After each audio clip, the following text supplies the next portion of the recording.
Good morning, everybody. Welcome back to another episode of the Market Open. It is Monday, October 27th. We are live. It is the first Market Open coming to everybody from someone who is now officially 28 years old. It's actually the day that you all have been wishing happy birthday for the past 364 days. Today is actually the day for us to have my birthday. You know, it's so funny that this thing became a meme. It's like I don't even know how it became a meme of just wishing someone happy birthday, but it became a meme to such an extent that Tom Lee thought it was my birthday back in August because a bunch of you guys said it. And I don't know if he's gonna see my actual birthday today and what he's gonna say, but there we go. We're live and officially 28 years old today. Thank you, everybody, for being here. We got a lot to talk about, a lot to get into. We got this China-US trade update, which obviously is very important for the markets. And you can see right now in the pre-markets, we are greeny green. It's the best birthday gift, I guess you could ask, an all-time high across the market. Maybe Palantir pushed for 190 today, which would be very nice. We got a bunch of different macro updates that seem to be pretty bullish in regards to rate cuts coming up, labor market data, and a few other things that seem to be at least helping the way we have some of this pre-market momentum, which is also really important. And then we have earnings. We have a couple of earnings in the pre-market that are pretty important to talk about. We'll talk about some earnings after the close as well. But tomorrow we got SoFi, PayPal, and UNH in the morning. And then after that, you've got Amazon, Apple on Thursday, Microsoft, Google, and Meta on Wednesday, along with rate cuts on Wednesday, the FOMC decision. There's a 96.7% chance we're going to get a rate cut. So it is just going to be a wild, wild week. It's a week for everyone to lock in. This is a week where, you know, portfolios can really take some massive swings, hopefully to the upside. At least right now we're experiencing to the upside. I mean, I think the majority of people here probably are recovering anything they lost over the past couple of weeks in the pre-markets alone, potentially even hitting new all-time highs in the portfolio. So very, very, very exciting stuff. We got a lot to get into, a lot to get going, and I am excited to be here for another day to talk to everybody. Yes, we have Amcor earnings after the bell as well, so we'll get into all that, and we'll see all the other earnings we have later today. Again, thank you everybody for the happy birthday wishes. I guess I'll just take like a couple minutes right here and just say something, and then we'll get into the market open. First of all, I'll get to all the super chats at the end as well, so we can just do them all at once at the end of the show, and I can individually thank everybody. But look, I am very, very, very grateful to be in the position I'm in. I think as you get older, you start reflecting a little bit more on your life. This book about Karp is coming out. I read this entire book over the weekend, and it's about his life. It's an autobiography on Karp. And so as I was reading this book on someone who has fundamentally changed my life, much less changed so many of our lives, and one of the reasons I'm even here today is because I chose to take a chance on analyzing his company. It really made me reflective about my life and just thinking about what has happened over the past 28 years. And more than anything, I thought about what has happened over the past 4 years, which is, this entire community being built. I think one of the most intrinsic elements, the most objectively intrinsic things that we can all agree on as a species is that all of us need community. Whether you're Democrat, Republican, no matter what race, gender, it's like at the end of the day, you need a community for some level of meaningful happiness. It's really hard to just be individualistic your entire life and only care about yourself. Because all the gains of life, whether it's through professional success, financial success, it's hard to celebrate it if there's no emotional gains. And a lot of those emotional gains come from celebrating your wins with a community. And so I just think one of the things I'm the most proud of over the past 28 years that I've been able to do is somehow develop a skill set that would be necessary to cultivate a community, and then over the past 4 years have the work ethic to build this community to be where it is today. And I would not be here, if I don't say this enough, I would not be here without you guys. I would not be here every morning. I would not be able to be in this position. I would not get the opportunities I get to be invited to these events from all these companies that want to talk to me. I would not be able to be invited to go do podcasts with all these CEOs unless there was an audience that cared. And the fact that you guys cared and the fact that you guys have been so happy about my journey over the past 4 years, I mean, it's I don't even know what to say. It is the journey of a lifetime. And on a day like today, as you get older, you start to get really, really grateful over the things that you've done in your life. And you really want to make sure that you let people know how grateful you are, because time is fleeting. We don't know how much time we have on this planet. That's the That's the paradox of getting older. It's like you're celebrating life, but at the same time, you are getting closer to the end of life if we're just, being objective about it. And so I think in these moments is really, really important to just let people know how much you care about the journey that you've been on and how much you appreciate the support that they've had on that journey, even if they've not been on every part of that journey. And even if they've not been affected by every part of the journey, the fact that they've been part of it it just means the world. And there's really not many words to describe that. So there we go. Thank you, everybody. Appreciate it. If it's your birthday as well today, happy birthday to you as well. I think I see a couple other people that say it's their birthday, so pretty incredible. 77S says I'm 38 today. I love it. 28, 38, we're here. We're alive. Again, thank you all for the super chats. I'll read them towards the end of the show so we can get through everything. But once again, deeply, deeply, deeply, deeply, deeply appreciate from the bottom of my heart all of you guys allow me to live my dream every single day. Man's talking like he's 70 years old. Are you dying of it? No, I'm not. But just like, look, I really do want to make sure people understand how grateful I am. This is a very privileged position to be in this situation. And I know I've worked my ass off to get here, but no matter how hard you work, you need a little bit of luck on your side in terms of, you need people to laugh at your jokes, and you guys laugh. You guys really do laugh. I mean, there's a lot of people on YouTube that try to go live and get people to laugh at their jokes, and no one cares, and you guys care. Now, one would argue you're laughing at me, not with me. But the point is, as long as there's a laugh, it really doesn't matter. And so the fact that you guys choose to laugh and choose to be here means a lot. It really, really, really means a lot. And I wish I could thank each of you in person one day. So we're getting closer to 2026. I'm going to have more details on the meetups. Hopefully a lot of people can come to those meetups, and I can individually thank every single person in person for being part of this community. I mean, this community is the reason why I'm happy to be doing what I'm doing. I mean, I am happy to be alive on a daily basis because I get to do this. And the fact that this could bring any level of happiness to the people that are part of what we're doing every day, it just means the world. It really, truly, it means everything to me. All right, let's get started. Thank you, everybody, for being here. Let's get into it. What do we got going on? Well, we're green. We are greeny green. We are even more green than where we were last night. We had 682.05. We're at 682.72. Tesla's up 1%. Palantir's up 2%. Hoodie is up 3.1%, potentially making its way back to 150. Grab back above $6. Google 264. Google signed a big deal with Anthropic. It was confirmed over the weekend. Massive level of TPUs are going to be purchased by Anthropic, so that's really helping Google price right now. Reddit's up 3%. Amazon, shout out to everyone who bought Amazon with me. 213, 215, 217, even 222. I mean, literally, it's just been a great opportunity over the past couple of weeks. And you got Amazon moving higher, 228. Hopefully, we can crack that 230 level before we get into earnings. NVIDIA back to 190. Very nice to see. Palantir 189. Maybe Palantir and NVIDIA are going to be twins today. You got Palantir right there, 189.04. MicroStrategy is up. ASTS is up. HIMS back above 50. Roblox is up. CrowdStrike is up. Coinbase is up. CoreWeave is up. Rocket Lab is up. Nebius is up. Look at that, 121.95 on Nebius. IREN is up. I mean, it's just a massive, massive day, which, to be honest, look, is very green for a variety of reasons. Could I see a little bit of a sell-off, a little bit of people taking some profits? Of course, we're already seeing that. Some of these pre-market prices are lower than where they were last night, so I don't think that should scare anyone if we see that. But the trend is on the right side, and we're going to spend a lot of time today talking about the trend from a macro perspective and geopolitical perspective, and ultimately the conclusion on where I think this market can go over the next coming months if we continue this trend. SoFi, I did buy another 500 shares on Friday. I didn't go live on the market close.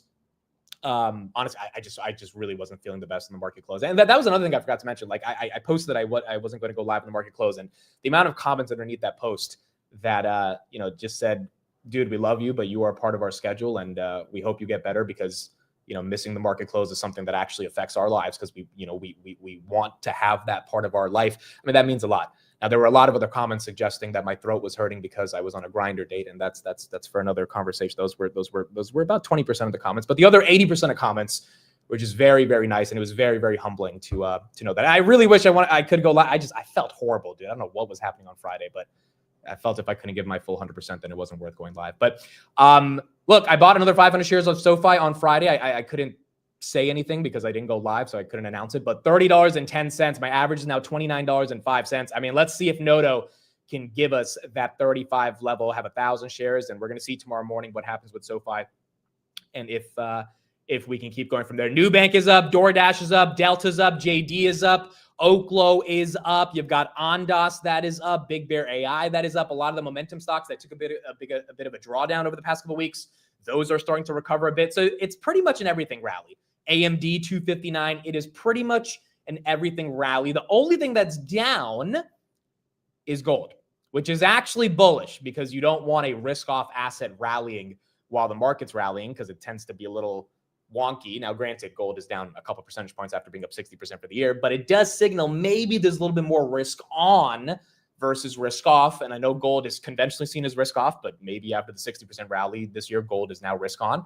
But you are seeing a little bit of weakness in some of the commodity trades, which potentially is good for the equity markets as more of that money maybe transitions into taking more risk. More risk means more of these risk assets that we all own, like tech stocks, tend to do a little bit better, which is very exciting to see. Rare earths are down today. And the reason rare earths are down is because it does look like, based on what Trump said, and we have a couple clips to watch, that they are getting to an agreement on rare earth metals and minerals, which means the demand for the domestic suppliers of those rare earth stocks. I mean, that demand is still going to be there.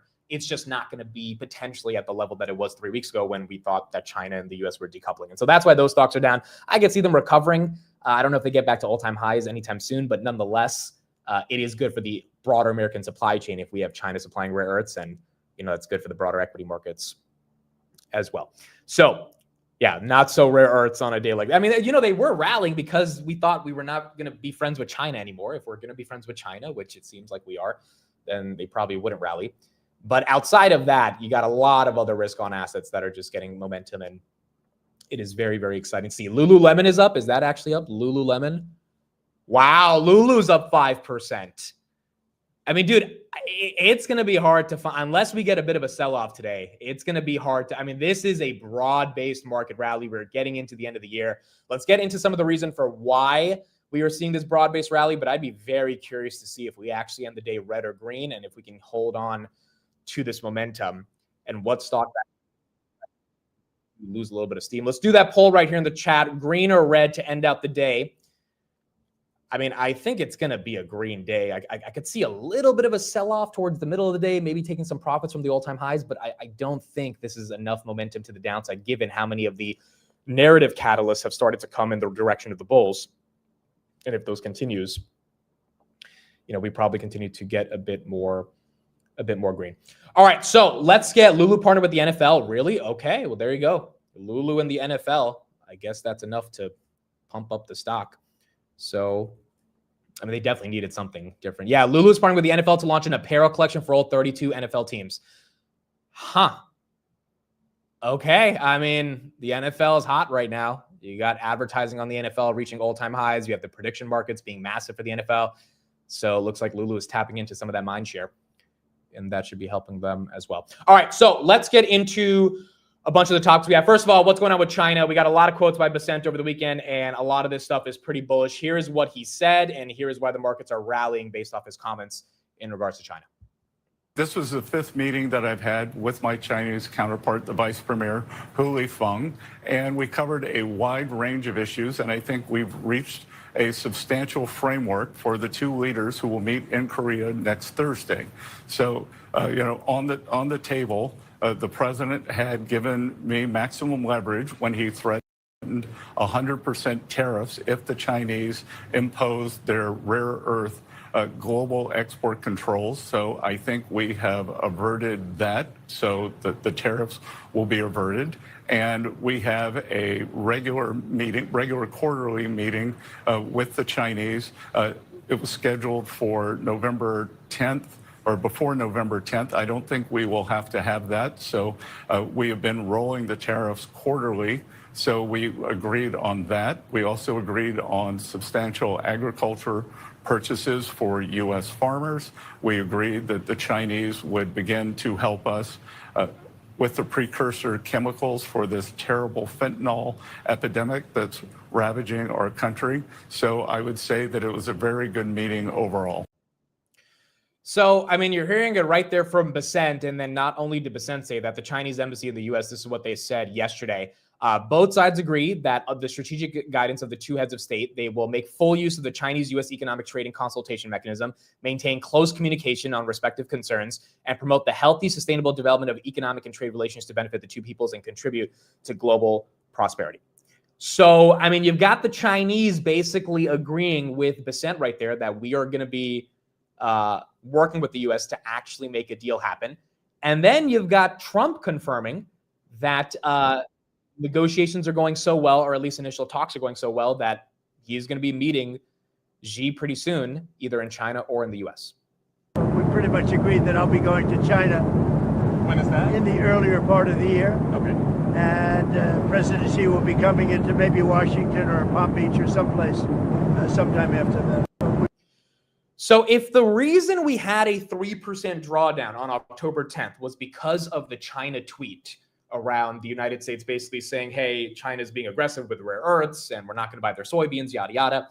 And now that reason seems to be all but not as relevant. It doesn't mean we have a deal yet, but it does mean it looks like we have a framework for a deal that will result in something friendly. I mean, Trump's literally inviting Xi to the White House. I don't know, maybe I'm being naive about it, but on November 1st or October 30th, when they meet in South Korea, Trump is on his way back from Malaysia as we speak. I think he's actually went to Japan last night, so he should be coming back to the U.S. in a couple of days. It's hard for me to believe that after all these productive conversations that Bessent has had, that they're going to end up with no deal, especially towards the end of the year. Trump knows the midterms are coming up. Trump knows this is the end of his first year as being president. I mean, you want to get some landmark legislation. Obviously, Big Beautiful Bill was the most important thing, but the next big thing is locking in these trade deals with China, India, et cetera. We already have Japan, South Korea, Europe. If we can lock it in with the major nations, I mean, not only with the markets like it, but that could also be very productive for the broader health of the economy. And given we are running up a deficit, we do need the trade deals to contribute to GDP growth. So I don't know, dude. It feels like we're going to have some fun towards the end of the year. November tends to be one of the best months of the year as well. So now you've got the trade deal catalyst. You've got the broader earnings catalyst that we'll talk about in a second. And then you've got November being better than expected. I mean, and then you got the rate cuts coming up where, there is a lot of money on the sidelines at the end of the day. As that money gets to the sidelines, it's going to have more of an incentive to potentially get off the sidelines if we continue to get rate cuts. Seems like there's a shot. We could have a really, really strong end of year, and it looks like that could be what's playing out right now. So that's what we have in the context of the China updates, and doesn't look like that's slowing down at all. Thank you again for all the happy birthday wishes. Deeply, deeply appreciate everyone for the wishes. Your boy is now 28, and we're going to keep working. We're going to keep working every single day as usual. All right, so that's what we had for China. Let's get into some of the other stuff we got going on. First of all, Palantir. There was rumors over the weekend that Palantir was going to be signing a letter of intent with Poland. It officially is confirmed. Palantir just tweeted, "We are committed to Poland and proud to deepen our partnership with the Ministry of Defense. Today's agreement paves the way for Palantir's AI-enabled defense technology to begin rapidly supporting the country's armed forces as they innovate at the forefront of an increasingly complex threat environment and strengthen Poland's position as a sovereign leader in defense. Technological collaboration between Palantir, the Polish armed forces, the Polish defense industry, and the rapidly growing Polish defense startup ecosystem will make Poland a pioneer and leader in AI for defense." I think this is really exciting because last week you had a $200 million contract with Lumen, which is another commercial government provider. Palantir, really inching a multi-year partnership. The CEO of Lumen was on Fox Business and said, Alex came into our room and said, don't pay us until we can show you the value. And he showed us the value, and that's why we're now paying him hundreds of millions of dollars for the company software. And it looks like Palantir is taking that same approach, which is the value is downstream from actually showing the impact of the software.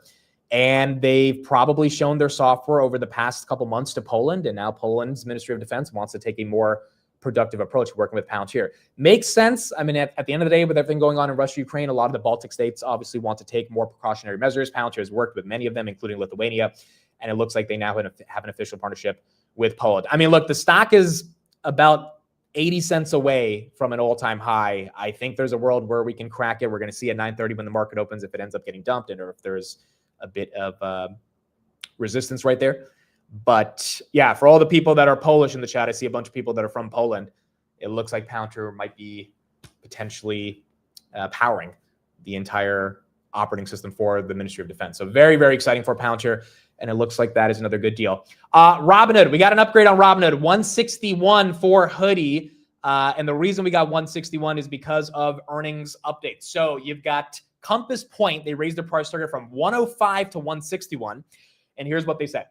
Our 3Q EBITDA forecast is 6% above the street, and we expect Hood to disclose October trends pacing well above fourth quarter expectations. If we annualize our forecast, transaction revenue is only 2% below consensus for 2026. Fourth quarter offers additional upside quarter over quarter alongside higher prediction market volumes, crypto fee pricing, and staking revenue. Staking is one of those things that's not really baked into a lot of analysts' assumptions yet. While Hood trades at a premium of 62x our 2026 EPS and 43x EBITDA, we're comfortable with our buy rating as long as revenue EBITDA continue to exceed expectations. We increase our price target to 161. Our 2026 EPS is 7% above the street with a meaningful room for upside if recent trends persist. Very nice to see that you're getting another price target from Robinhood, especially going into 2026. One of the concerns I think a lot of people have with Hood is that if we do end up in a crypto winter, if we end up in a little bit more of not a bearish market, but a lack of volatile market to the upside, Hood's transaction volumes won't be as strong. Bitcoin right there, 115, Ethereum above 4,100. If that doesn't happen in 2026, and I'm sure we're going to have some drawdowns in 2026 of 10%, 15%, that just tends to happen every single year. But if the broader trend is intact and maybe we end out the year 7,000, maybe we are much closer to 8,000 by 2026, then Robinhood's probably going to be a pivotal player. And those prediction markets are also probably going to be very, very important for the company to continue to do well. So you're getting some excitement right there from Robinhood, and that's also leading to some of that pre-market action. I mean, look, if we see 150, it would be very exciting. I do think this 150 run would be a bit more healthier, and it's not just for Robinhood. I think a lot of these stocks, including a Nebius, that took a nasty hit from 140 all the way down to 96, Robinhood from 150 all the way down to 120. The fact that they're now gapping back up, even though they're not fully at all-time highs, is very healthy because the market got a lot of the froth out of the system. So you got a lot of the sellers to leave, which is good. And then number two, you have earnings coming up. So if Nebius and Hood can crush earnings, which I think they will, they're not starting at all-time highs in terms of making a move higher. They're starting at levels that are depressed from all-time highs, which actually makes it easier to get to new all-time highs. It just historically, when you look at the market, you need to have a little bit of pain before you have some gains. So I think across the entire board, it's a much healthier way to get into the earnings season. And obviously those who took advantage of the dip have also benefited from that as well. So very nice to see what's going on in the context of some of those growth stocks as well. All right, so that's what you had on Robinhood. And now let's transition over to a couple of other updates we have right here in the context of crypto. So first of all, BitMine, Tom Lee bought the dip. Didn't buy as much as a lot of people expected, but he did buy 3.31 million. They bought about 73,000 Ethereum or 77,000 Ethereum over the weekend. He says the progress in trade talks between the US and China is positive for Ethereum and crypto broadly. These are global assets, and rising tensions triggered the largest ever deleveraging crypto event over a few weeks ago. While the fundamentals of Ethereum and crypto are uncorrelated to equities, Fundstrat work has shown that in the past 15 years, Ethereum and crypto perform better when equities rise, meaning crypto is correlated to risk-on assets via the associated leverage channel. So you've got BitMine that now owns 2.8% of the entire asset class when it comes to Ethereum. BitMine right there at 53.10, that's up 5.3%. I mean, Ethereum finally breaking above 4,000. It was stuck at 37 to 3,900 basically for the past 2 weeks. Question now is if this bad boy can gap up to 5,000 towards the end of November, and I'm optimistic that it can. I don't know if we have that 10,000 level baked into it. By the way, Bitcoin, if it just closes at this level, we will have October continue to be intact, which is essentially a, as you can see right here, description of how many times we've had a green October. Last 8 Octobers were green. So if we can continue, even if we inch it up by 1.2%, it would be nice.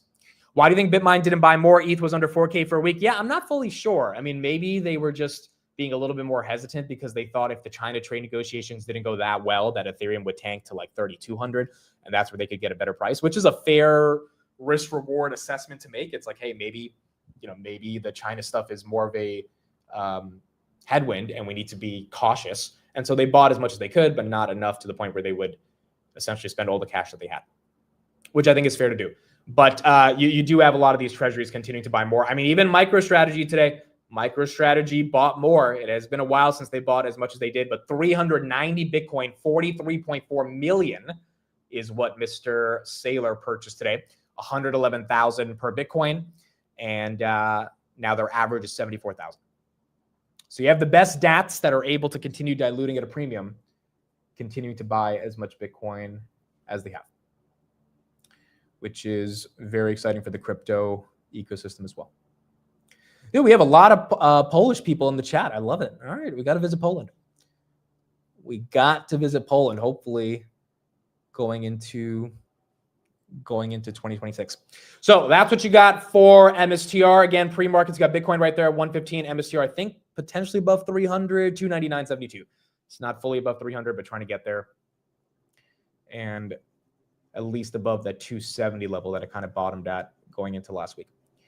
And that's what you have on Bitcoin. All right, some other clips in regards to some of the things that Trump has said. First of all, Trump and Elon, he actually gave some comments this morning about Elon Musk. How is your relationship with Elon these days? And is there I think it's good. I mean, you saw that during Charlie's beautiful tribute. Elon came up. It's good with Elon. I like Elon. I've always liked Elon. Elon's good. Have you talked to him since the memorial? On and off a little bit. Yeah, very little. Nothing much. Look, he's a nice guy. And he's a very capable guy. I've always liked him. He had a bad spell. He had a bad period. He had a bad moment. It was a stupid moment in his life. Very stupid. I'm sure he'd tell you that. But I like Elon. And I suspect I'll always like him. I mean, look, that's good to see if you're a Tesla shareholder, because at the end of the day, we can't forget Tesla still needs legislation over the next 4 years that's going to be conducive to what they're doing with self-driving, and probably also conducive to what they're going to be doing with robotics. So you need some level of meaningful cooperation from the administration, and the fact that Elon and Trump potentially are recovering from some of the strains in the relationship, that is also not the worst thing to see. Tesla stock right there up about 1% in the pre-markets as well. So good to see that in the context of Tesla. We have some other updates right here that also are potentially implicating what we've got with Trump. Japan's new prime minister, one of the first female prime ministers of the country, is considering buying around 100 Ford F-150s for government use as a goodwill move before Trump's visit, which Trump was visiting last night. Trump praised the plan aboard Air Force One, calling the F-150 a hot truck and saying that the PM has good taste. So you're already getting some more of these global leaders saying, hey, let's find a way to warm up to Trump, and let's do something that can create the negotiations in a meaningful way. I mean, you saw what happened with Canada over the weekend. Obviously, some of them stopped playing the ad, and Canada, essentially, Trump said we're going to increase the tariffs by 10% on Saturday. The market kind of didn't care too much about that. They cared more about the China stuff. But Besant commented on commented on Canada and basically said they were really stupid to do what they did. And he got Canada kind of capitulating to the opposite direction by saying, all right, it looks like we're going to have to negotiate here. Major trade issue, which is Canada, of course. This week, President Trump abruptly broke off trade talks with Canada and put another 10% tariff on Canada in response to an ad that the government of Ontario ran. It features former President Ronald Reagan. Why is the president setting trade policy based on a television ad he doesn't like? Well, Kristen, let's think about this. This is a kind of propaganda against U.S. citizens. It's psyops. Why would the government of Ontario? I'm told that they have spent or were planning to spend up to $75 million on these ads to come across the U.S. border. So what was the purpose of that other than to sway public opinion? And it's some kind of propaganda that the premier of Ontario unilaterally launched. Will the 10% tariffs apply to all Canadian goods, Mr. Secretary? Kristen, I've been traveling since this unfortunate event happened. I know that the ad's been taken down. So, we'll have to see. But I just think it was terrible judgment by this premier, who has a bit of a reputation for being a hothead. Does the president know if the tariffs will apply to 10% tariffs will apply to all Canadian goods? Has he made a determination about that? Well, I'm sure he knows, and I'm sure the Ambassador Greer knows. But again, we're here out in Asia, and we're doing these big trade deals out in Asia. We just signed the Malaysian deal today, which was fantastic. And I've been spending the past 2 days negotiating with the Chinese. So whatever is going on back in North America, I think is taking second fiddle to President Trump's leadership out here in the Pacific. So the markets didn't care too much about that Canada 10% tariff. I imagine Trump will either get rid of it or use it as a form of leverage and negotiation. But the one thing I will say on this, and this is what I said kind of on Friday, I don't think we've ever seen a president of the United States use the leverage of being the president of the United States like we've seen Trump use it. And whether you like it or hate it is a different question. But I don't think any diplomatic consultant would say in the middle of the night, you should tweet that you're putting a 10% tariff on Canada and that all trade negotiations are officially terminated based on seeing an advertisement, right? Most diplomatic consultants would tell you, hey, that's not the right way to approach it. Trump is just not cared. He's not cared. Whether it's China, Canada, South Korea, whatever he's going to say, he's just going to publicly say it to the people. He's not going to go through an intermediary or a middleman. He's just going to directly post it. Everyone's going to consume it. The world's going to react. It's going to be chaotic. And then from that chaos, there is potentially some bright side or bright line when you get to the other side. And so far, in some instances, it has not worked. But in other instances, it has worked because you just go so direct and you cut through all the BS and you use the leverage of saying, oh, we're the United States. If you're not going to export rare earths to us, then we don't want to do business with you at all. If you're going to run these commercials that, in the words of Basent, operate as a psyop, then we are done talking to you. And like the other side, because they need the U.S., because we are the largest consumer of everything, ends up having to capitulate at least to an extent. And if it doesn't fully solve the issue, it maybe gets you closer to a deal. Whether you like the tactic or not, it is a tactic that I don't think any other president in the history of America has used to the extent that Trump has used it. And the question is just, is that going to be a tactic that fully works over the long term? We're going to see. But so far, you are getting some effects based on how, I guess, chaotic the diplomacy is. And potentially those effects are more positive than not. Macro, let's talk about some of the macro. Here's what we got. So after next week, seasonality starts to look really bad for the bears. This is the S&P 500 index based on a seasonal perspective. And as you're seeing right there, this is when it's a little choppy around that October to early November time after next week, aka towards the next week or towards the first week of November. You start to get some upside. You start to get a lot more upside. And that upside tends to be a bit more aggressive. So, if you are a bear going into November and December, you've got, first of all, if you've been a bear all year, you've had like one option to kind of to capitalize on the bearishness if you had shorts or anything like that. And that was April. And that was a very short-term moment that you had to be able to capitalize on it because then it ended up being about the dip. And you had some dips in between that. The biggest was the 3% drawdown on October 10th.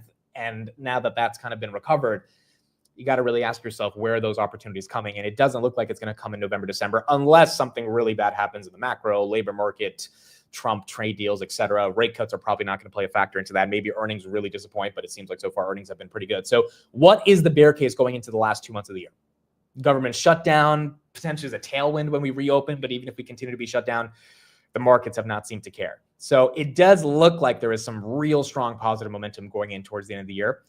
And that might not be easily slowing down. On top of that, take a look at this. The NASDAQ is on track to be up 7 months in a row.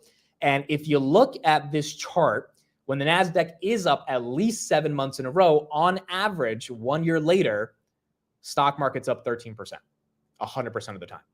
So when you have that consecutive run of tech stocks the way that the NASDAQ is running, it does signal that it likely means we are going higher over the long term.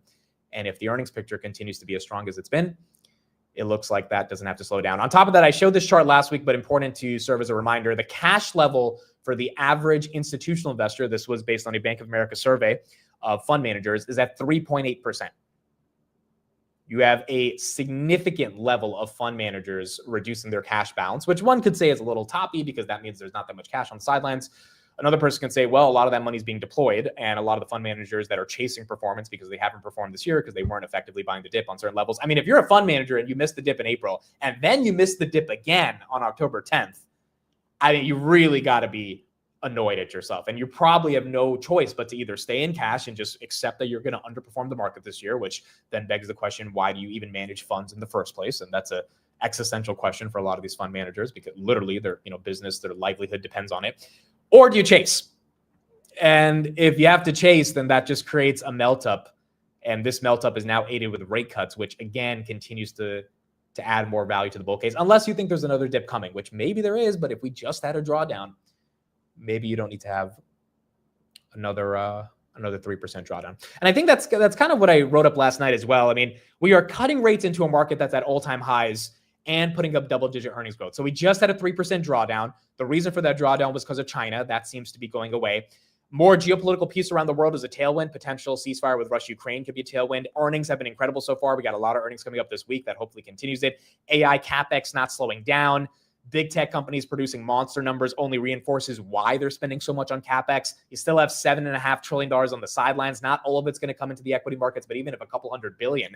Remember, the money market funds on average for the past 15 years have had $3 trillion on the sidelines. COVID is what created that extra $4 trillion that was added to it. We don't need to have that $4 trillion come out, but if you have a couple $100 billion come out, that's still a massive tailwind for the broader economy. Government reopening will be good. And then NVIDIA might have an internal tailwind by being able to sell to China soon if that is negotiated from this trade deal, which is a massive bull case for all the semiconductor names, because if NVIDIA is able to sell more GPUs, Micron, SMCI, they all get more business. And so there's things to be concerned about, like the labor market. There's definitely issues out there in the economy that we can't ignore, but the broader trend just seems to be more bullish than not. And that is very exciting to see as we head into the end of the year. Matt Money, thank you for being here, brother. Thank you for the happy birthday wish. Again, I'll read all the super chats as we get towards the end of the show. But Matt, appreciate you, man. Been awesome to be on the journey with you over the past couple of years. And thank you, sir, for the happy birthday wishes. Is chasing SoFi smart today? SoFi's at $30. I mean, look, the number that's been going around, in my opinion, from what I've seen, anecdotally, is 35. That's what I feel like most people are aiming for after this earnings. I kind of think everyone's getting super bullish, and that's not maybe the best thing in the world. Maybe it disappoints. But even if you take away that perspective from it, which is like the herd being in one direction, therefore the stock would go in the other direction. Look at the fundamentals. All the banks have crushed. SoFi is a bank they're going to crush. Their provision for credit loss is probably going to come better than expected. Their EPS is likely going to beat because Noda has been beating consecutively. I mean, the street's expecting 30% growth. If they come in anywhere near 35 or 40%, that's going to be massive. And then rates are coming down the day after they have earnings. So you've got the earnings tailwind, and then you've got rates coming down, which should be another tailwind in general for refinancing. I mean, I personally could see SoFi gapping down to 25 just because it's SoFi and it tends to do that after earnings. But if there was one quarter where the narrative could really be re-rated and changed, I think it's this quarter.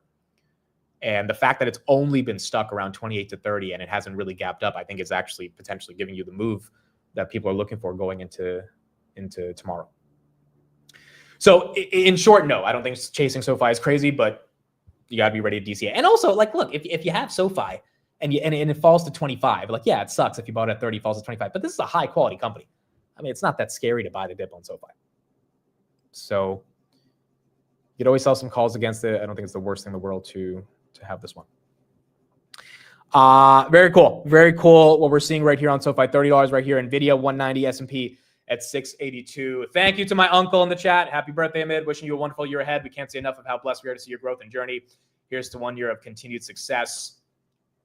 Appreciate you, Money Mama. Thank you for being here, being part of the chat. Did Matt Money just give some memberships? Matt Money, thank you for the gift to 20. Appreciate you, brother. 20 of you guys just got gifted a membership by Mr. Matt Money. Thank you, guys. Again, it really, really, really means a lot, and very, very blessed to be spending 20 years of life with all you guys. And thank you to my uncle being in the chat. It was so funny. My uncle's wife, my aunt, she was watching the show the other day, and I was biting on my hoodie string. And she was like, is he hungry? Is he just like, did he not eat lunch or something? And I was like, no, I just, I don't have a mom to cook for me anymore. So what do I got to eat my hoodie string? That's all I got. That's all I got. So there we go. All right, we got 4 minutes until this market opens. 4 minutes. What did you guys say in the chat? Are we red or green? 92% of people say green. All right, we're bulled up. We are bulled up today. And I'm bulled up as well. If you can notice, the background's a little bit different as well. I moved everything up and we moved the camera back. So now there's a little bit of scale factor here. We got a lot more stuff on the walls. And it's not as cramped as it was before. So kind of made a little bit of a change in the studio, and we'll keep working on making it better. But I'm excited. I'm excited to see how this market can open up. Now, again, it would not surprise me if we get a bit of a sell the news as soon as the market opens. Wow, S&P 683. But it also would not surprise me if we melt up. Because again, you got a lot of money that's asking themselves, okay, earnings are good. Trump-China stuff is probably resolved and rates are coming down. What do I do with my money? Whether or not you think that results in an asset bubble, which there is a decent shot in 2026 if things get crazy, that there is some level of an asset bubble. The Druckenmiller quote, which I'm going to butcher here, is always like, when I see a bubble, I run to jump into it to make money before I stay on the sidelines. I'm totally messed up that quote. But the point is, if you see a bubble, you run into it. Or maybe it was George Soros who said it. And I'm not saying this is a bubble by any sense of imagination. I'm saying if we have rates that get that low, you could definitely get some artificial valuations. But that doesn't mean the earnings for some of the most important companies in the world aren't supporting the multiple expansion. NVIDIA is still lower of a multiple than freaking Walmart and Costco, if you look at their forward 2027 estimates, which makes no sense. So it was Soros. Yeah, it was definitely Soros about the bubble quote. And so it's just the question of, do you want to see your money on the sidelines when something like that is happening? Yeah, it's when I see a bubble forming, I rush in to buy, adding fuel to the fire. That is not irrational. Not saying we're in a bubble at all. Just saying, like, if there is a lot of excitement and that excitement is justified via trade deals, Fed policy, macro tailwinds with AI and CapEx spend, and good earnings, I mean, maybe the bubble is going to form a couple years from now. Maybe it's in 2030, but over the next 4 or 5 years, the obligation for us as shareholders is to make money. And being on the sidelines is not necessarily the best way to make money. It hasn't been the best way to make money over the past 3 years. Retail has understood that way better than the institutional guys. And that's why a lot of us have absolutely crushed it in this market. And now for us to continue that, we need earnings to be strong. And we need this momentum to continue from all the broader trends that we've seen over the past year. And if it can continue, then that would be very, very exciting as we get into it. ASST, I don't have a position in this. I know Mike Alfred, who is, he's actually a friend. We messaged multiple times. He took $1 million position in this thing at 95 cents on Friday. This is a Bitcoin derivative play. I don't know much about it. I don't have a position. Could I see it pumping? Yes, because a lot of Twitter is just getting really excited about this, potentially thinking it's the next Beyond Meat. But I could also see it selling off if people dump their shares at the open. So this one is kind of a gamble. You got to have some level of fundamental thesis on it. Mike just says he likes the team. And so we'll keep track of it. But, that is one of the names that a lot of people are excited about as well. All right, here we go, folks. It is Monday, October 27th, 9:30 a.m. Thank you, everybody, for being here. The first market open as a 28-year-old man. Appreciate you all from the bottom of my heart for being here. The stock market is now open.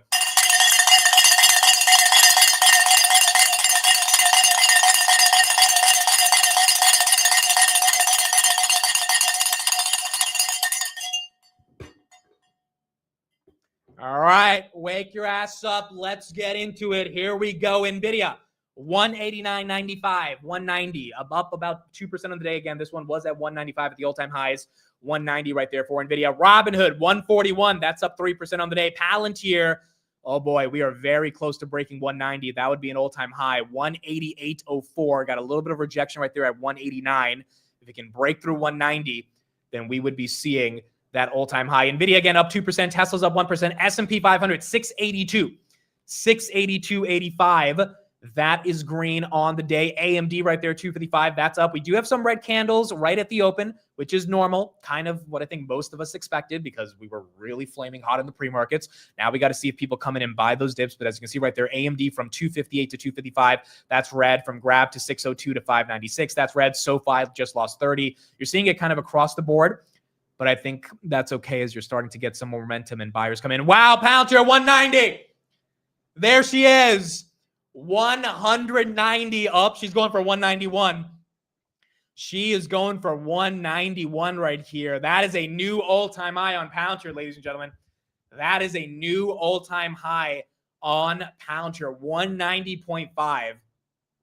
Honestly, the best birthday gift I could ask for. There you go. 191. There she is. 191. You got earnings coming up in about a week. 3.3% on the day. Congratulations to everyone on Palantir. That is absolutely incredible. Amazon, 228. PayPal's up 1.5. Salesforce up a little bit. Meta, 754. Meta was at 690 for the majority of the past couple weeks. Meta now here back at 750. The Googs, 265. It hit 267 this morning. Hims is up 1%. Uber's up 1%. Roblox up 1.2. CrowdStrike's up 0.5%. Rocket Lab up 1.4. CoreWeave up 1.49. Where's Iren? Iren, 64.55. A little bit of a red candle, but still, this stock got all the way to 50 last week in the drawdown on a lot of these momentum names. So you got some of the best ones starting to recover. You have Cypher right here. That's at 20. Okay, Cypher goes red. It was at 21 last night, so that one losing some steam. Cypher right here going red, but still overall green for the past week. Intel, 39.05. That is green. Palantir still holding 190. 191.60 is what we got to. SoFi losing 30, 29.76. S&P 500 still sticks 82. And then NVIDIA, 190.18 as well. Palantir and NVIDIA twinning today. Both of them in the 190s. BM&R, what do we have for BM&R? We have 53, 52.40. So a bit of a red candle right there as ETH is getting a little bit of a red candle, 41.55, just below 4,200. Bitcoin right there at 115. AppLovin, that's at 1.72. This was at 550 last week. That's at 630. So again, last week just created some really good opportunities. How about ASST Strive? That is 148, up 33%. 148. Let me know anyone who's in this one. Again, it took a life of its own on Twitter on Friday after Mike disclosed that he had a position in it. And I don't know, you just got a lot of people that are buying to kind of be part of the trade, but that does mean that maybe there's some momentum on that. Now, there is a pipe. There are a lot of warrants that get exercised. I think there's about 50% of the market cap in dilution that's potentially triggered at some of these prices. So I don't know kind of the fundamentals of how the actual financial engineering of this could play out, but you do have a lot of people excited about the name. And that's why you're seeing some people take these positions. Palantir still at 190.75. Wow, hoodie, 145. Broke through. 145 broke through 143. Apple all-time highs, 266 on Apple.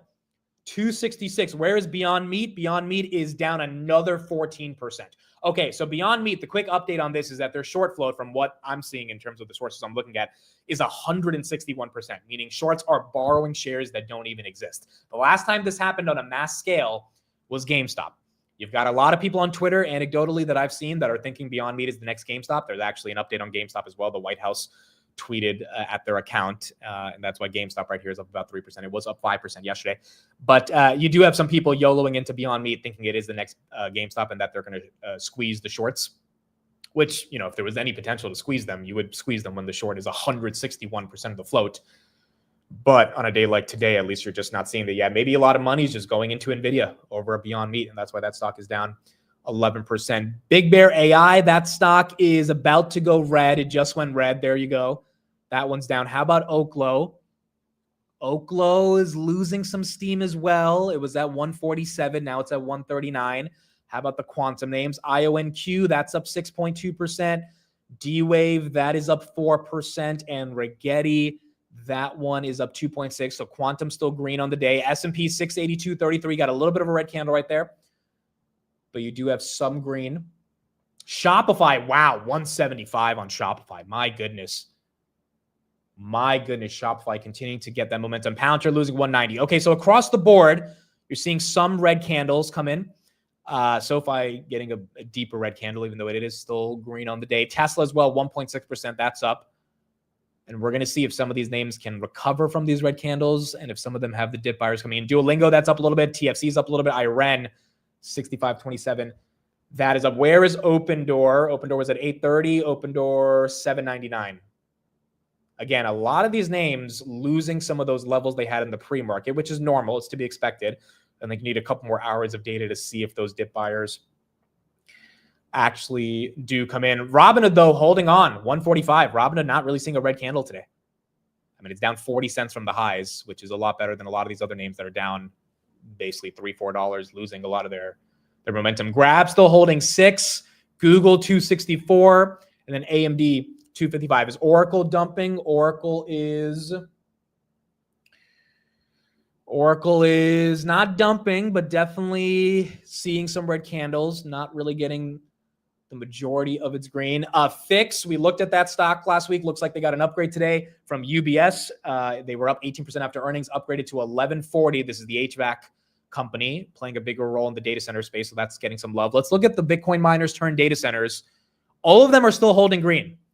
They're not as green as they were in the pre-market, but they're still pretty, like Bitfarms was up 10%. Now it's up 3%. So we're going to have to keep an eye on these, because when they lose the pre-market momentum, the question is, do they hold on to any level of green? And so far, most of them are. But we got to see if dip buyers come in or if there's still a bit of selling pressure. Rare earths obviously getting crushed because it looks like a China deal is coming. So if you're long rare earths, today is definitely a little bit of an ugly day. Critical metals down 17% right here. And that one continues to go red. SMCI 50, back up 5%.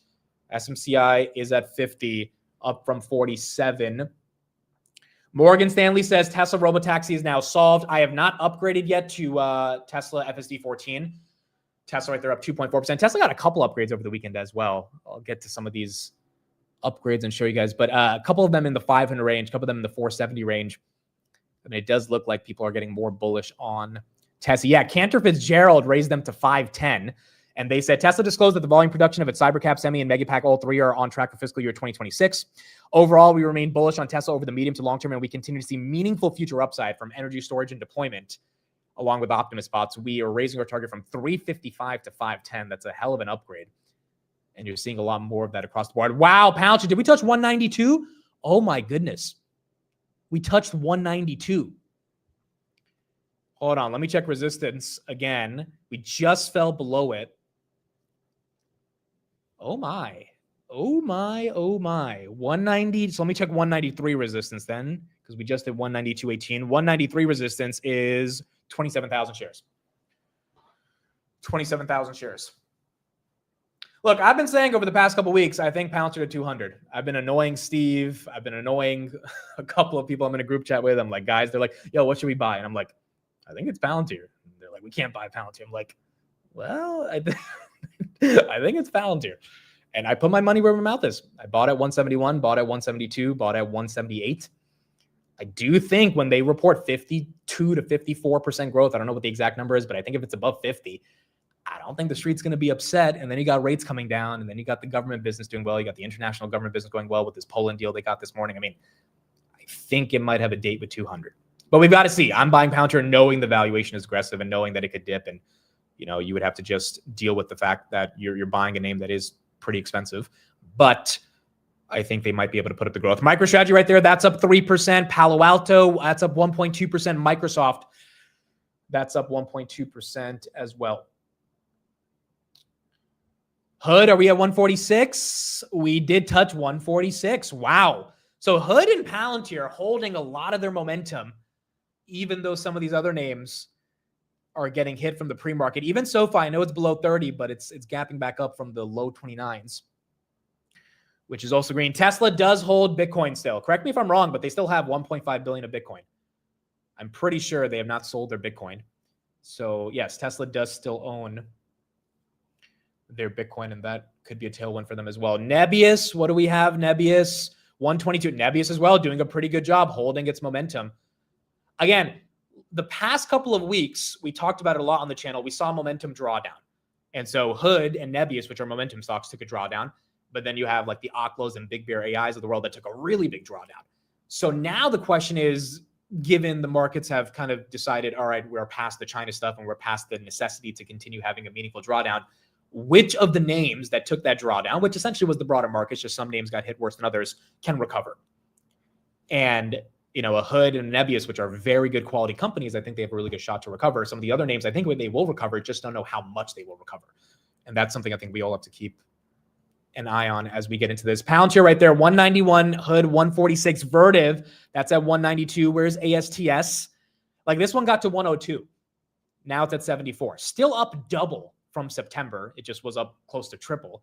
The question is, you know, does this get back to 102 or does this settle in at 74? And look, at the end of the day, if ASTS settles in at 74, I don't think people can be that upset because it would still be up 240% for the year, right? which is still very bullish to see those names continue to hold those those levels of momentum. NVIDIA trying to go for 191. This one gave a dip opportunity around 177 last week. 191 right here on NVIDIA. Gold is now down 2% on the day officially. Wow, gold's 31 bucks away from losing 4,000. It didn't lose 4,000 last Friday. It was almost at this level. I think it was like 4,052. It was very close, and then it recovered. Wow, 4,026. I'm curious if it actually loses 4,000. I think just psychologically, that would be something to take a look at.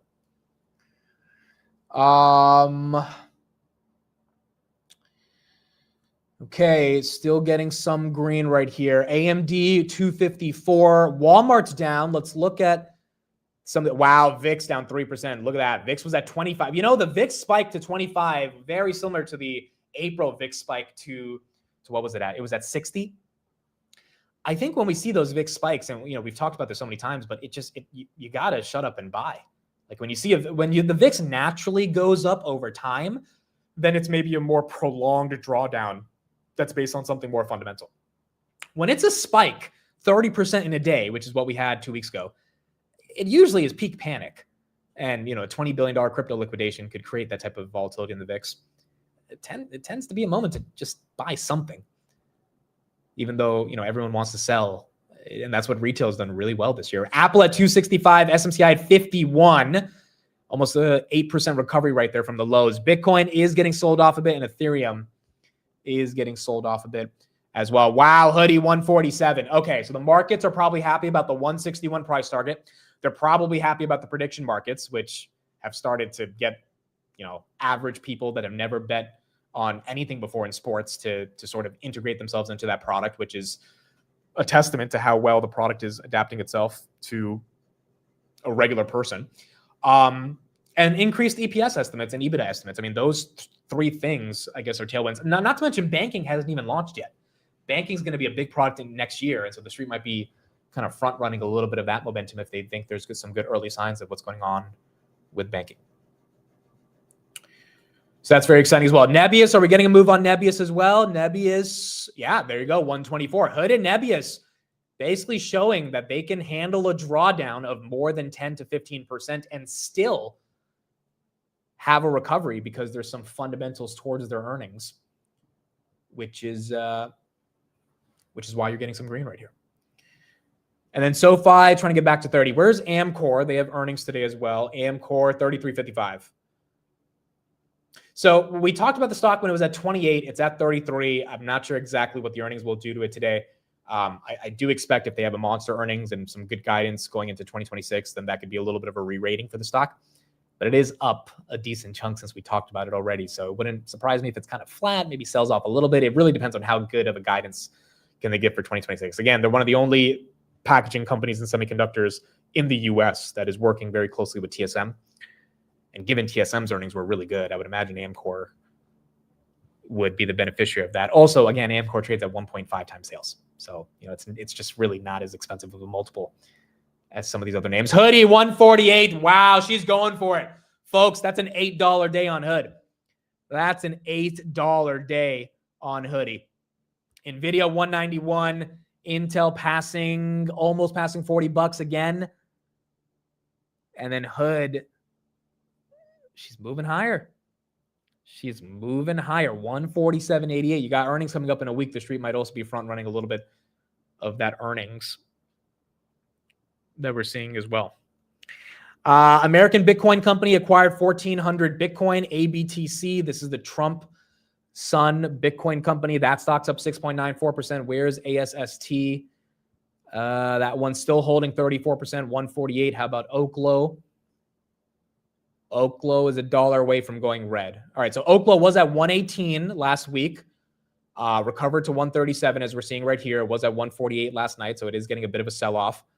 But one of the momentum names that took a bit of a drawdown, not as bad as it was last week, but not, back to those all-time high levels either. And then BMNR, are we still moving BMNR? BMNR 52.83. All right, look, it's not horrible. It's not horrible. Gold is still down right here, 2.13%. It is the closest it's ever been to getting back below to that 4,000 level.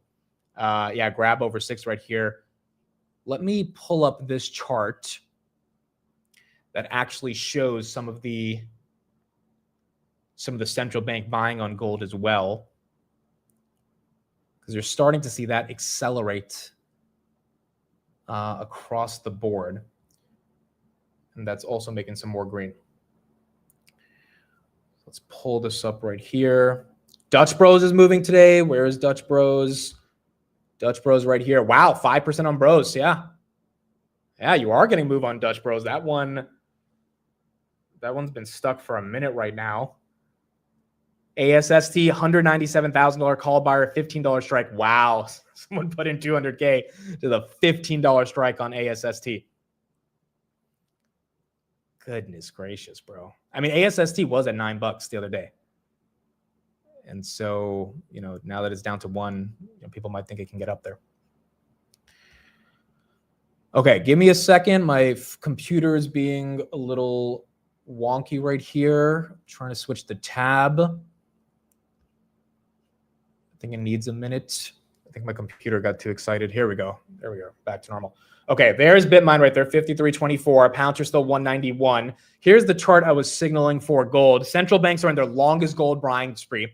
As you can see right here, the 2025 annualized versus the net central bank gold purchases in tons. I mean, that chart just looks crazy. The amount of gold that is being bought is massive.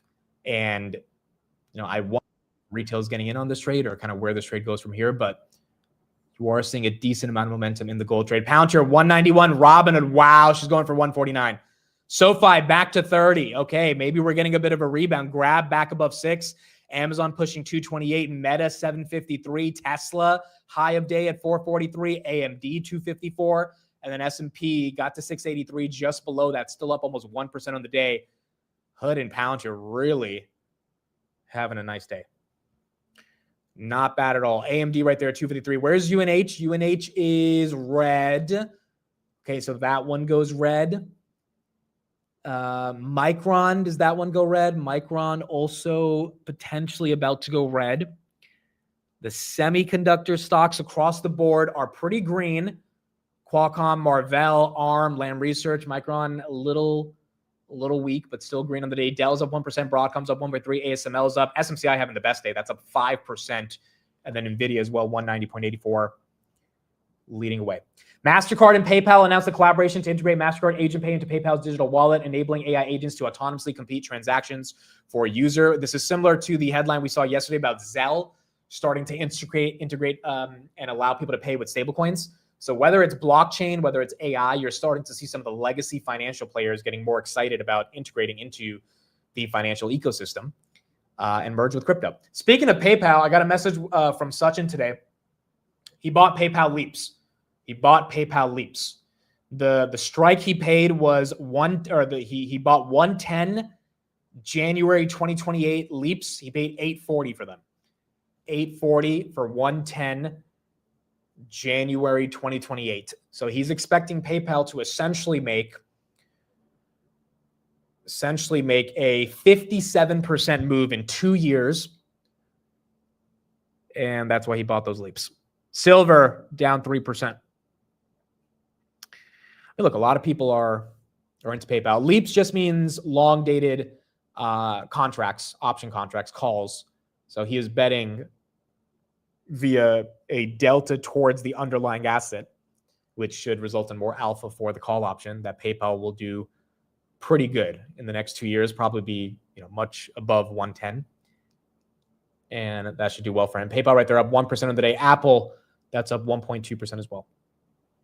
No, a leap doesn't have to be in the money. It could be out of the money or in the money. In this case, Sachin is doing OTM leaps, right? Out of the money, because 110 is away from 70.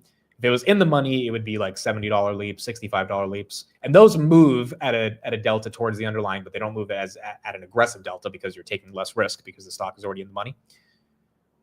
So he's obviously pretty bullish that PayPal is going to make a pretty big move. Speaking of leaps, I mean, a lot of people have SoFi leaps that are expiring in January.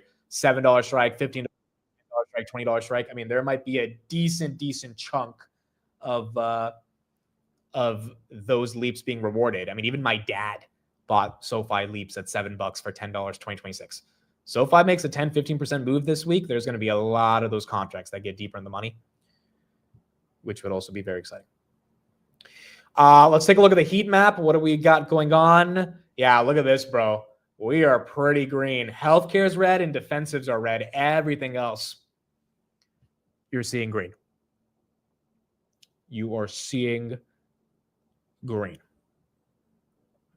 Shout out to Adam. I'm a SoFi mini whale. Yeah, Adam, I was saying last night that Adam took a pretty big position on SoFi during that $24 dip, $25 dip that we saw 3 weeks ago. And look, that's when it's the most fun to buy the dip. Like, it's a good quality company, and even if the stock doesn't get to where you want it to be, especially if you're just, you have underlying shares, or even if you're short some puts, you don't mind being assigned because you're happy to own a good company at a good price. SoFi just has to give us the earnings to make us feel like it really is a company that's executing and deserves a premium. But we're going to have those earnings tomorrow. We'll be up bright and early. I'll be up 7:25. I think Steve will join me, 7:25, 7:30. Said the results are out at 7. So from 7:30 to 8, we'll analyze the numbers. And then at 8 p.m., we'll have the call. Pounds right there, 191. That is still green. Is there still a market close today? Yes, there will be a market close. We'll do a little bit of a break at the end of the close. I'll show you guys some pictures from my past. It'll be a little fun trip down memory lane to end out the birthday today. But we will be live for the market close. Rock Lab right there, 1.6%. That is green. Dell's up 1%.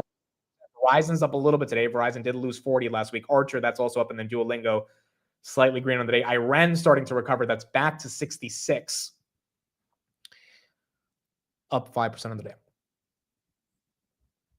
I mean, dude, you're seeing a pretty good day. You're seeing individual names are getting a little hit, like an Oracle. If you're wondering why Oracle's down, Oracle's up a lot for the year. Right. So a lot of these names, Oracle's up 7. Again, this is a multi-$100-billion company. Moving 70% is massive. And so, yeah, it's not at 350 anymore, but it is taking a bit of a haircut. I think a lot of the names that are down today, there's not really a super fundamental reason they're down, unless there's like some news that's out. I think it's more so the market is just telling you we're not able to keep giving it this much of a premium. And on a day like today, where everything's green, the names that are getting an elevated premium are likely the market saying, hey, like, we think there's something coming up in the future, whether it's 50% growth for Palantir, or whether it's a massive Q3 for Robinhood, or whether it's a huge refinancing boom of student loans and mortgages for SoFi. We think there's something coming up that is allowing us to give the stock some more value. With Oracle, a lot of the good news is baked in. I mean, they already announced remaining performance obligations up of 500%, right? So it's like, what else could they announce that really, I mean, they already gave guidance for 2035. And so, it's like when you've already priced a lot of that in, you just might not have that many more catalysts, and that's why it's taking a little bit of a breather. IBM didn't have the best earnings, and that's why that stock has been struggling a bit. But that one's still up a decent amount for the year. OpenAI says $1 trillion AI buildout could lift GDP by 5%, urges 100 gigawatt energy push to close electron gap with China. Okay, so you got OpenAI continuously saying, hey, this is a AI war and we need to be part of it. This chart yesterday I thought was really important to look at in the context of ChatGPT. OpenAI is projecting to reach $100 billion in revenue in the fastest amount of time in the history of tech companies. Every other company took about 8 years. OpenAI would be doing it in about 4. If they can pull it off, I mean, it would be quite incredible to see. But we've got to see if that happens. Now, in terms of GameStop, so GameStop made a statement the other day saying that we declare the console wars are over. And this goes back to some of the marketing campaigns they had in the early 2000s about console wars. And then the White House quote tweeted it and said, power to the players. And this is a real photo you're looking at. That's why GameStop had a bit of excitement this morning. It's selling off a little bit right now, but yeah, potentially GameStop getting some of that momentum. Palantir trying to get back to 192. Let's see if we can get there.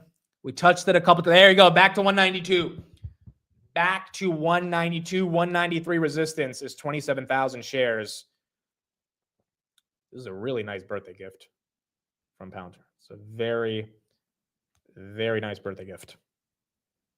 The group chats are going to be annoyed, though, when I say Palantir's up. Because at 170, when the October drawdown, they're like, what do we buy? I was like, dude, I think we buy Palantir. Like, no, we can't buy Palantir. It's like, I get it, but I'm just saying. I am just saying. Iran still making a move as well. That's green. And you got Palantir right there at 191.68. So I was saying this last night, but there is a book coming out about CARP. I mentioned it in the morning. I just interviewed the author of the book yesterday. That interview will come out in about a week. I think you guys will really enjoy it. There's a lot of details about CARP's life that people don't know about that is in this book. And the coolest, I guess you can call this birthday gift that I got over the weekend was that I'm in the epilogue. I didn't realize I was in the book, but I am in the book.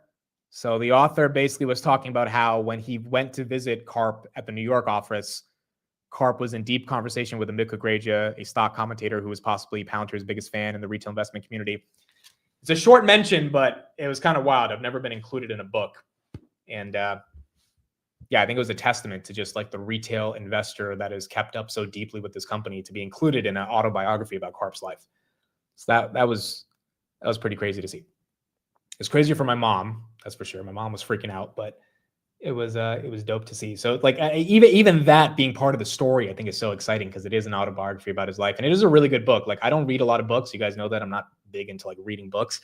I actually read the book over the weekend. Like it was like 2 a.m. at night. I was flipping through the pages, really reading the books. I was so interested in it. Kind of made me love reading again, to be honest. And so it was a nice surprise to be included as well. Should have referred to you as the CEO of AK Media.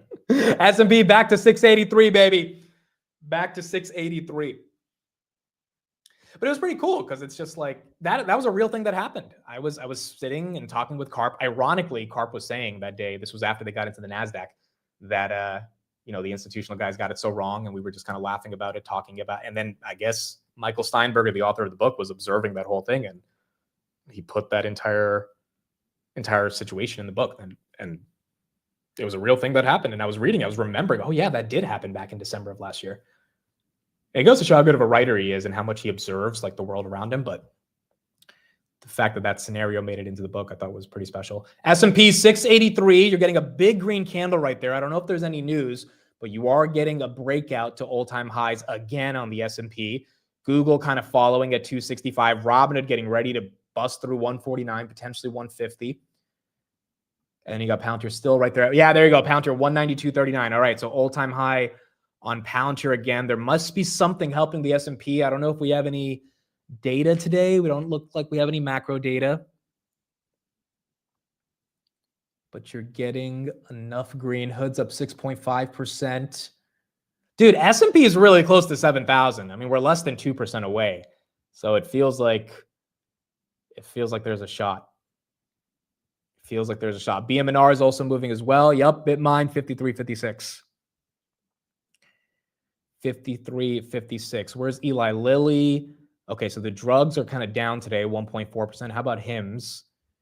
HIMS is up 2%. HIMS still below 50. That one's been struggling over the past couple of weeks. Nubank, that's back above 16. They had a good earnings a couple months ago, so that's helping out. Delo, that's up. Also, Mercado Libre, Milei won in Argentina. So that is helping Mercado Libre today, as a libertarian was elected president again. And a lot of the business community is happy about that. So Mercado Libre right there getting a gap up after having a pretty nasty week. 683 on the S&P. And that one going green. Beyond Meat, is that one green? Beyond Meat goes green. Power to the players. There you go. Beyond Meat after going down. I mean, dude, I don't think the Beyond Meat story is fully finished yet. I'm not in the stock, but when something is shorted 161%, they need a roaring kitty. I don't know who's going to be the roaring kitty of Beyond Meat, but if they had a roaring kitty to really galvanize the masses, maybe this could get some momentum. But I mean, there's a lot of people that feel like this is the next best short squeeze. I just don't know if there's like a real exciting story. Like GameStop, there's this whole power to the players. There's like this exciting narrative. Beyond Meat is about not eating chicken. Like it's a question of how much do people resonate with that story. But I do think you're gonna need a ringleader here to get people excited. Where's ASST? That stock 145, still up 30% on the day. So that one looking like it's holding the 30% move right there. SoFi back to 30. Back to 30. If you're going to do sports betting, why not bet on this? I mean, look, it's a fair comparison. You can make the argument that sports betting is similar to betting on some of these momentum stocks. I do think, if you know a little bit about the team and the sport, and you can say there's some risk reward based on understanding the players and the psychology, all that. I mean, there's a lot of different ways you can make a scientific argument around sports betting. But you could also say the same, that if a stock is shorted 161% and enough people tend to buy it, you're going to have a bit of a squeeze. So I think that's some of the excitement you have there on Beyond Meat. Sports also might be rigged, though, as for this NBA shit. Dude, this story has been crazy. You got people making... Terry Rozier, by the way, the guy who was arrested, he makes $26 million a year. So the idea, like the fact that he's engaged in this betting is crazy to me, because he makes so much money. But I guess that's the route that he wants to go. Intel got a price target upgrade from 25 to 35. This is from Barclays. That's green on the day. Also, Red Cat, we got to deal with Palantir. Red Cat completes multi-day tests of Palantir VNAV software on Black Widow drone, paving way for formal U.S. Army demonstration. We've interviewed the Red Cat CEO before. Maybe we'll try to interview him again. He's been on the channel. And, the drone space is very hot. I know a lot of people are in Ondas and a bunch of these other drone names that have started to do very well. Ondas right here up 10% on the day. I think they also signed another partnership this morning. So we'll see if we can talk to him, but it looks like they have a partnership with Palantir. Amcor will have earnings today at 4 p.m. So we'll take a look at their earnings. Where's Netflix? Are we still green? Netflix, wow. Netflix still not recovering. The only reason they missed earnings is because of the Brazilian tax authorities, and the market is still not giving them any sympathy. Below 1,100 now on Netflix. Qualcomm, we have an update as well. Qualcomm unveils 2 AI chips for data centers, AI200 and AI250, with commercial availability from next year. The new chips are designed for improved memory capacity and running AI applications or inference, and will be available in 26 and 27. Apple is one of the biggest buyers of those Qualcomm chips. So you got Qualcomm right there. Wow, look at that. 4% up on the day. Street seems to be liking that news right there. You got to move literally 5 minutes ago based on that headline. These are inference chips, so there is obviously massive demand for inference as we get to the next level of training these models. Now up 5% on the day. And Apple, with their M5 chip, if their products continue to have more demand, that could also be a bullish tailwind for Qualcomm. SMCI up 6%. SMCI and Qualcomm, the biggest semiconductor movers on for the day. Wow, look at that, 178. Is that kind of competitive with AMD? I knew Qualcomm had chips, but it looks like the way the street's acting, these chips, they seem to be thinking, hey, maybe OpenAI would buy these chips, potentially. Maybe Anthropic would buy these chips. I mean, there is a bit of excitement the street seems to be having on these updates. By the way, Anthropic right here, speaking of them, they said, today we announced that we plan to expand our use of Google TPUs, securing approximately 1 million TPUs and more than 1 gigawatt of capacity in 2026. They said that back on Friday. I mean, look, dude, we've had this conversation before around Google. Could they become the world's largest company ahead of NVIDIA? And they are a bit away at 3.2 trillion versus 4.6. But my goodness, was Google not the best Mag 7 buy this year? This thing was trading at 15 times forward earnings. 15 times. And it was stuck at 150, got to 145 at one point, basically for the majority of the year. And now they're getting Anthropic to buy 1 million of their TPUs. I mean, it's just incredible. And maybe Amazon's next at being able to have somewhat of a move that's like that. But my goodness, if you're long Google, you've got to be happy. You've got to be happy. You just stuck with your due diligence and believe that any narrative around a company doing 100 billion in net income probably was not the best narrative to latch onto. Qualcomm right there up 7%. Street really likes this chip news.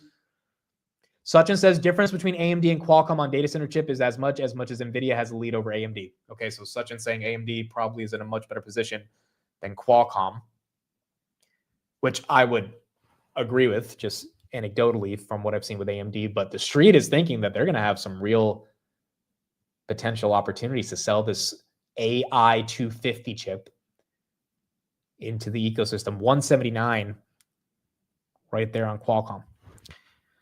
AppLovin is down, just fell from 640 to 624. So you got a bit of a red candle right there. That one took a hit. Yep, we talked about the Poland defense contract with Palantir. That could also be another reason why that's green today.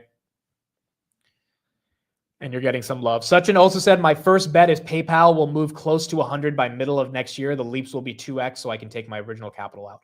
Okay, so he bought the 110 leap on PayPal for January 2028. He believes PayPal, once it gets to 100, will 2x the leaps, so he can take out his initial, and then he can let the rest ride as house money, which would be assuming a decent level of upside going into next year from 70 to 100 on PayPal. They have earnings tomorrow. So it's going to be the biggest earnings ever for PayPal, because at this point, the stock has been so stuck that people are really wondering, will this thing ever have any bit of a move? And if tomorrow is the day where transaction margins, transaction volumes, monthly users, something gets the street to be more excited, stable coins potentially, you never know. Maybe they print $300 trillion of market cap. Who knows? That maybe that could get the street to start getting excited. Oh, gold is down. Wow, gold is $5 away from losing 4,000, folks. That is if I'm not wrong, that is a $560 billion decline in the past couple hours on gold. So you got some red right there. Same thing with silver. Same thing with silver, 46.80. The commodities trade is not really recovered in the past week, even though equities have. Wow, S&P 683.40. My goodness.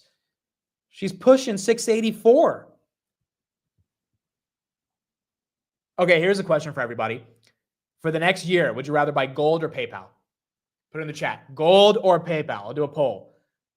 92% of you, by the way, said green for the day. Gold or PayPal? I mean, I'm not going to lie. I think I'm going with PayPal, bro. I mean, PayPal is under freaking valued. We all know that. Their narrative has kind of sucked over the past year. I'm not saying gold is overvalued because it's gold, right? And gold will always be gold, but give me PayPal for the next year over gold. And I don't even think I'm saying this because gold is down 2% on the day. If gold was up 2% on the day, I think I would still say PayPal, because like, why would you want to buy something that's up that much for the year when central banks have already loaded the boat? By the way, if there's any level of weakness in the economy, and no one's a psychic, we don't know what's going to happen in 2026. What do you think central banks are going to rush to sell? I mean, they've loaded up on gold. They're probably up you would imagine the average central bank is up minimum 20 to 30% if they've been buying since 2024, which looks like that's been the trend of how it's been playing out. They're probably going to take some profits on gold. And that could, reaccelerate some of the downside pressure on the asset. But you do have Morgan Stanley that's pretty bullish. They think it can get to, or JP Morgan, they say it can get to 5,000 by the end of the year. So, in the midst of that, it could just be taking a breather. NVIDIA right there, 190. Palantir still holding 191. Not giving it up today. Still holding 191. And then Hoodie, 147.39. Amit, did you hear about the new ARM deal? I did not. ARM right here up 2.65%. Looks like they did get upgraded this morning to 200. Qualcomm still running.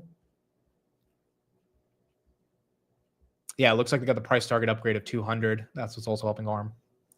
Will they sell gold for dollars? No, they would sell it for liquidity.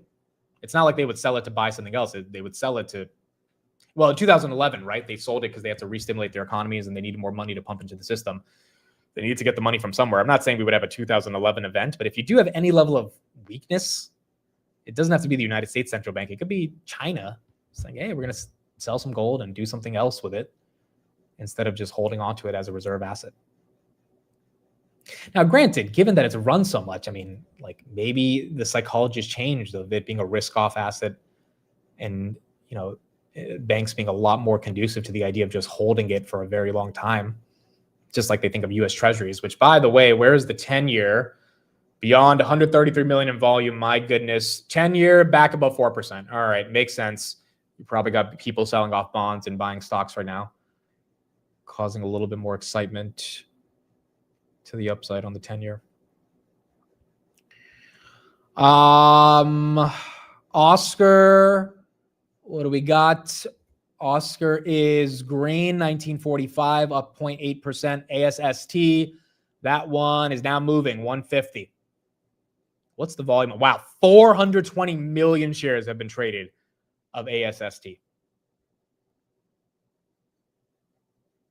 Dude, it really goes to show how excitement can spread easily in regards to the broader market, especially when someone influential takes position on a name.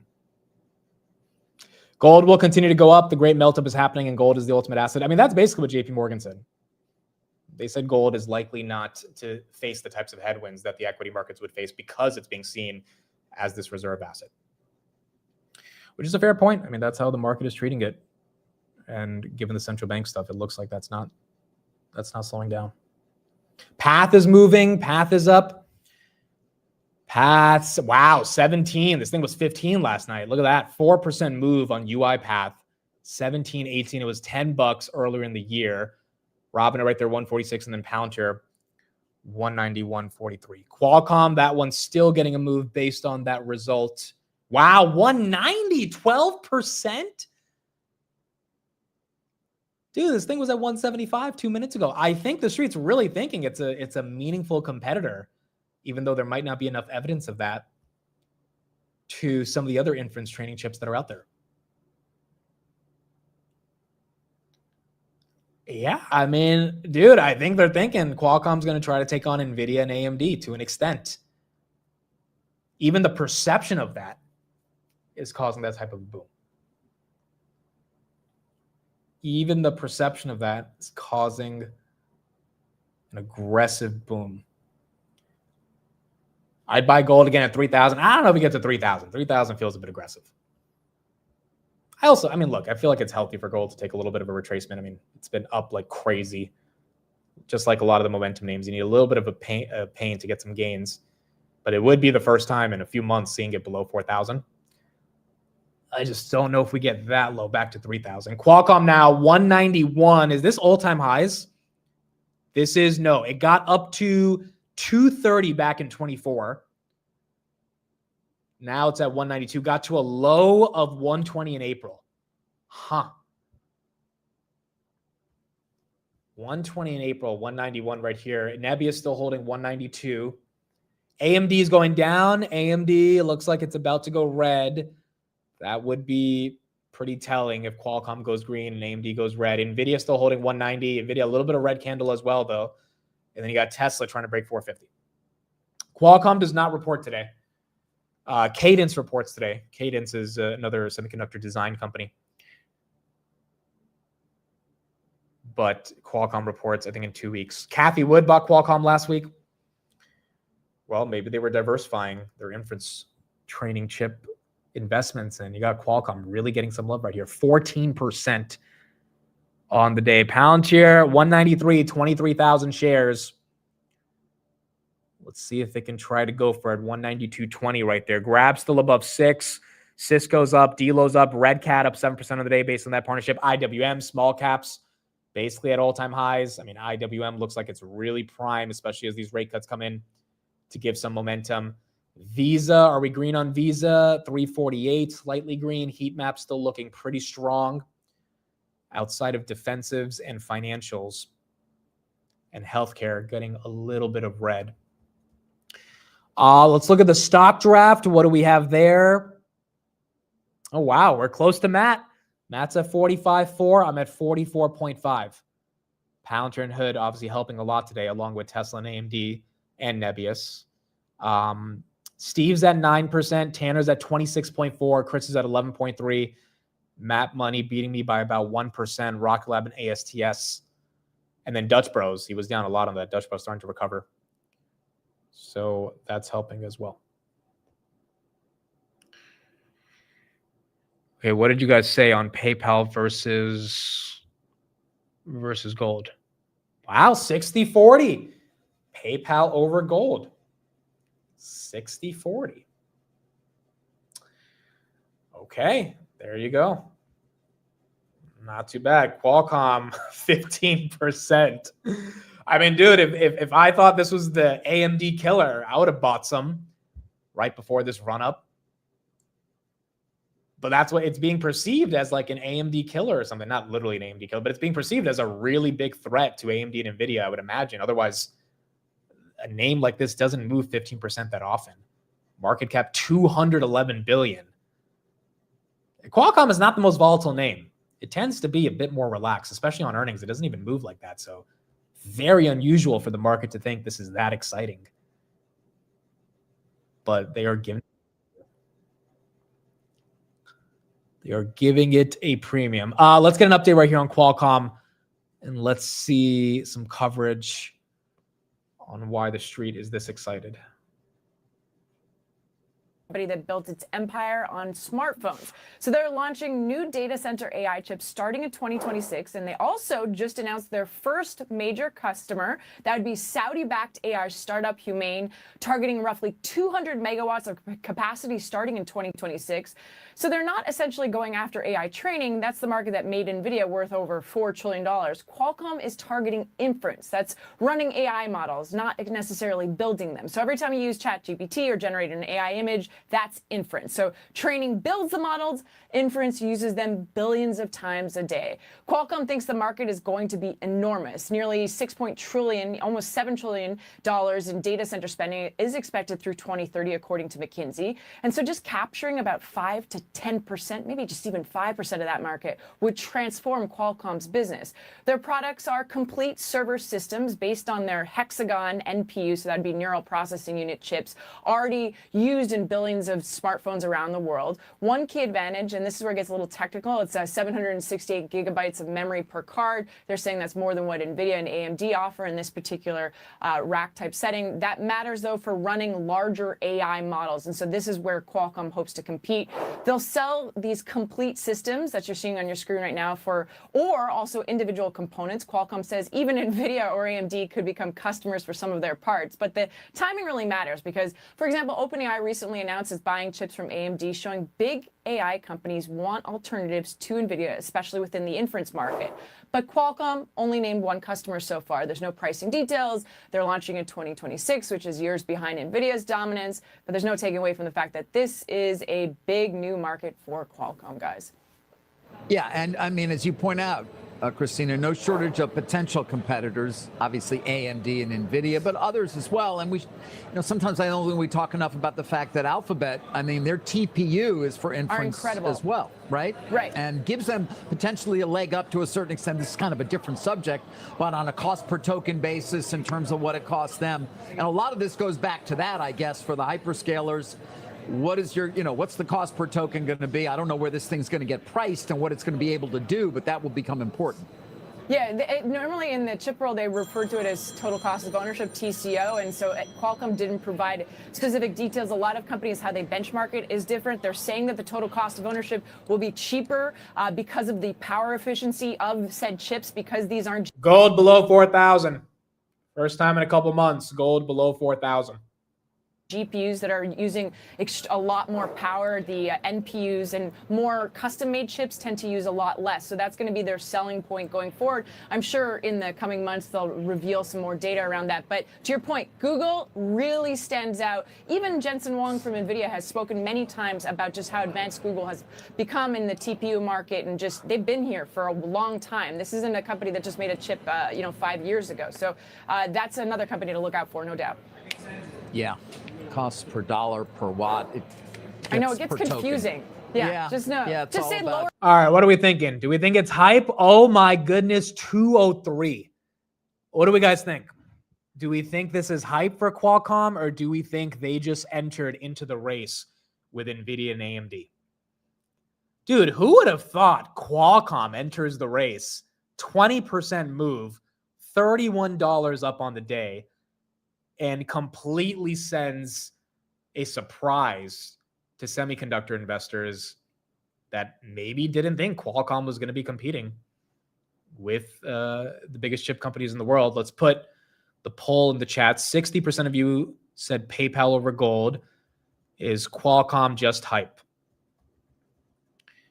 When I mean just hype, I don't mean the company itself. The company is a phenomenal company. But is this move 18% off of the introduction of new chips, the market saying, hey, we need to be precautious of the fact that AMD might lose some market share, for example, and we need to buy its competitor in terms of Qualcomm? Look at NVIDIA losing 190 because of this Qualcomm shit.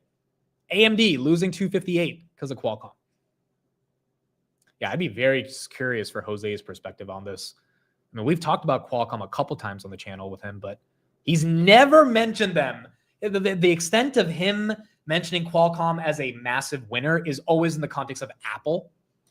He's never really mentioned them independently. At least I don't remember him saying, yeah, Qualcomm's one you got to look out for. So this is a pretty big update today in the chip sector. 202 up 19%. By the way, Oklo just went red. Oklo just went red. So some of those momentum names we talked about last week, even in the midst of S&P 500 at all-time highs, they're not really able to keep up their momentum as they are going red. Same thing with Big Bear AI, which, I mean, I don't know what that says about the broader market. My gut tells me that's not the worst thing for all-time highs on the S&P, because some of those names, maybe they're not going to recapture the exact levels they were at. But as long as the NVIDIAs, the Googles, the Amazons don't go red, because if those names go red, those are the S&P, right? Then the S&P is probably going red. Some of the other names go red. It's like it shouldn't affect the broader bull trend, which should be very important. I'm shorting Qualcomm to 180. Is it a short, though? Like, I don't know if it's a short. Maybe it's not a buy into the hype. I don't know if it's a short. I don't know if this thing is something you bet against as easily. I don't think it's a short, guys. I don't know. I think if they announce any level of increased guidance in their upcoming quarter based on these new chips, Street's going to buy it up. Street's going to be very excited to buy it up. By the way, I mean, NVIDIA is getting a little weak right here, but this is the best time of the year for NVIDIA. Over the last 19 years of NVIDIA being a public company, if you take a look at this chart, the next 2 weeks that we are getting into have averaged an 8% move on NVIDIA with a 71% win rate. That would be well into the $200 range, which would be basically a $5 trillion company if we break above 204. So the next 2 weeks, 70% of the time, NVIDIA moves 8%. I mean, that could be pretty bullish. But now you got this Qualcomm argument in the mix that maybe makes it harder for NVIDIA to get that type of run. It looks like they're going to show something soon. If it's real, you could be cooked on a short. Yeah. Also, Jensen, by the way, is speaking at GTC tomorrow. I'll be streaming that tomorrow. I think that'll be happening right after the market open, and he'll be live with a bunch of companies. I mean, he's going to be live with some quantum players as well. So if you're shorting quantum, maybe not the best idea tomorrow. It's not the best idea after the government said they might backstop the quantum names. And if Jensen is interviewing one of the quantum CEOs live on GTC, all the quantum names might get a boost just based on that alone. So again, like there's a difference between thinking some valuations in this market are a bit frothy and probably need a pullback versus going net short. And I think a lot of the people that have lost money this year, even if theoretically they could be right about whatever thesis they have, is just going short in a bull market on a lot of names doesn't tend to work, no matter how speculative you think the name is. And so I don't know if short Qualcomm is the player right there. NVIDIA already won. Others are playing for second place. Yes, that's true. But NVIDIA, for them to keep winning, they've got to show consistent growth. And that's why I think the market always gets scared if there's ever a hindrance to that growth. That's basically what we saw with DeepSeek. So I'm excited to see how this ends up playing out. Bring Skrelly for the quantum tomorrow. Dude, he finally got unbanned on Wall Street Bets, and he put out this long post saying that he's short all the quantum stocks and they're going to zero. I mean, again, dude, D-Wave's up 8% today. Like, even though I may disagree with the valuation of some of the quantum names, I don't think it's a short. Shorting these names, and I think, I've been pretty consistent about that since September of last year. Shorting these names is asking for trouble. It's like the people that went short Palantir. Like, look, Palantir's valuation is aggressive. It's a $450 billion company doing $4 billion in revenue. No one will tell you it's not aggressive. But what's their name? Andrew left Citron shorting it. I mean, first of all, we haven't got an update in over 2 months on their short. Second of all, it's like, dude, if there's catalysts in the playbook on a company, whether it's Quantum, Palantir, whatever it is, that perception is more reality than the actual fundamentals of reality. Now, Palantir just has really good fundamentals, which is why it's allowing to expand that multiple. But shorting these names doesn't make a lot of sense. It really doesn't make a lot of sense. EOSC, that's also up on the day. I mean, EOSC's valuation is also pretty aggressive, but there's a big EOSC down 1.6%. That's another one of those momentum names over the past couple of weeks. But energy is a big sector. And as a result of it being a big sector, the market continues to give it some level of premium. Intel still green as well. Intel right here. Yeah, there you go. Back to 40. This thing was stuck at 38 after the earnings. Back to 40. Thomas says in a bull market, I don't short even if I think it's not going to run. Yeah. And look, buying puts on some of these names as a hedging strategy is fine. But shorting is you're borrowing shares and you're going to have to pay back the price of those shares at a higher price if the stock goes against you. And there's a lot of money. There's an infinite amount of money you could lose in that situation. And so, like, what's the reason to do it if you're not 1,000% sure that you're going to be right? Which is similar to Qualcomm. ASST, all right, who's in this trade, bro? Put in the chat. Just put in the chat if you're in this trade. 161, it's up 50%. Again, Mike Alfred, he got into this thing. It's like a Bitcoin treasury / Bitcoin derivative company. I'm not in it, but I could see this thing running. I really could. You got a lot of retail that's chasing the next thing, and this one might be the next thing. Sports is about 25 shares. Next is I got 100,000 shares at 121. Okay, well, you're up. You're up in at 97 cents. Plus, you have to pay to borrow for the shorts. Yeah. And the borrowing costs are high, especially when there's momentum. Like, I don't know the borrowing costs for D-Wave, but dude, this stock has done very well this year. And so if you want to short it, first of all, you're shorting a retail army, which is also never a good thing. Second of all, whether or not you agree on the valuation, there are catalysts in the quantum ecosystem that can't be denied.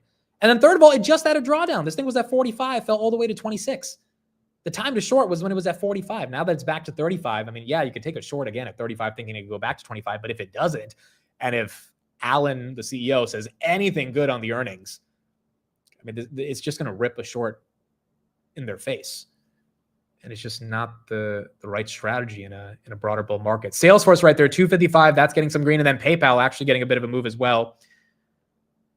That's up 2%. Amit, I'm starting my next hedge buying UVIX. It worked well the last time volatility spiked. I'm going much deeper this time. Okay, so this is 2x long futures. So if volatility spikes, then UVIX should go up, which is a fair hedge, I think. Okay, let's ask this question. What are people thinking of as a hedge in 2026? Because I'm actually going to work on an article on this for Substack. The next two deep dives, by the way, will be out on Friday. So I'm finishing up. One of them will be Nebius.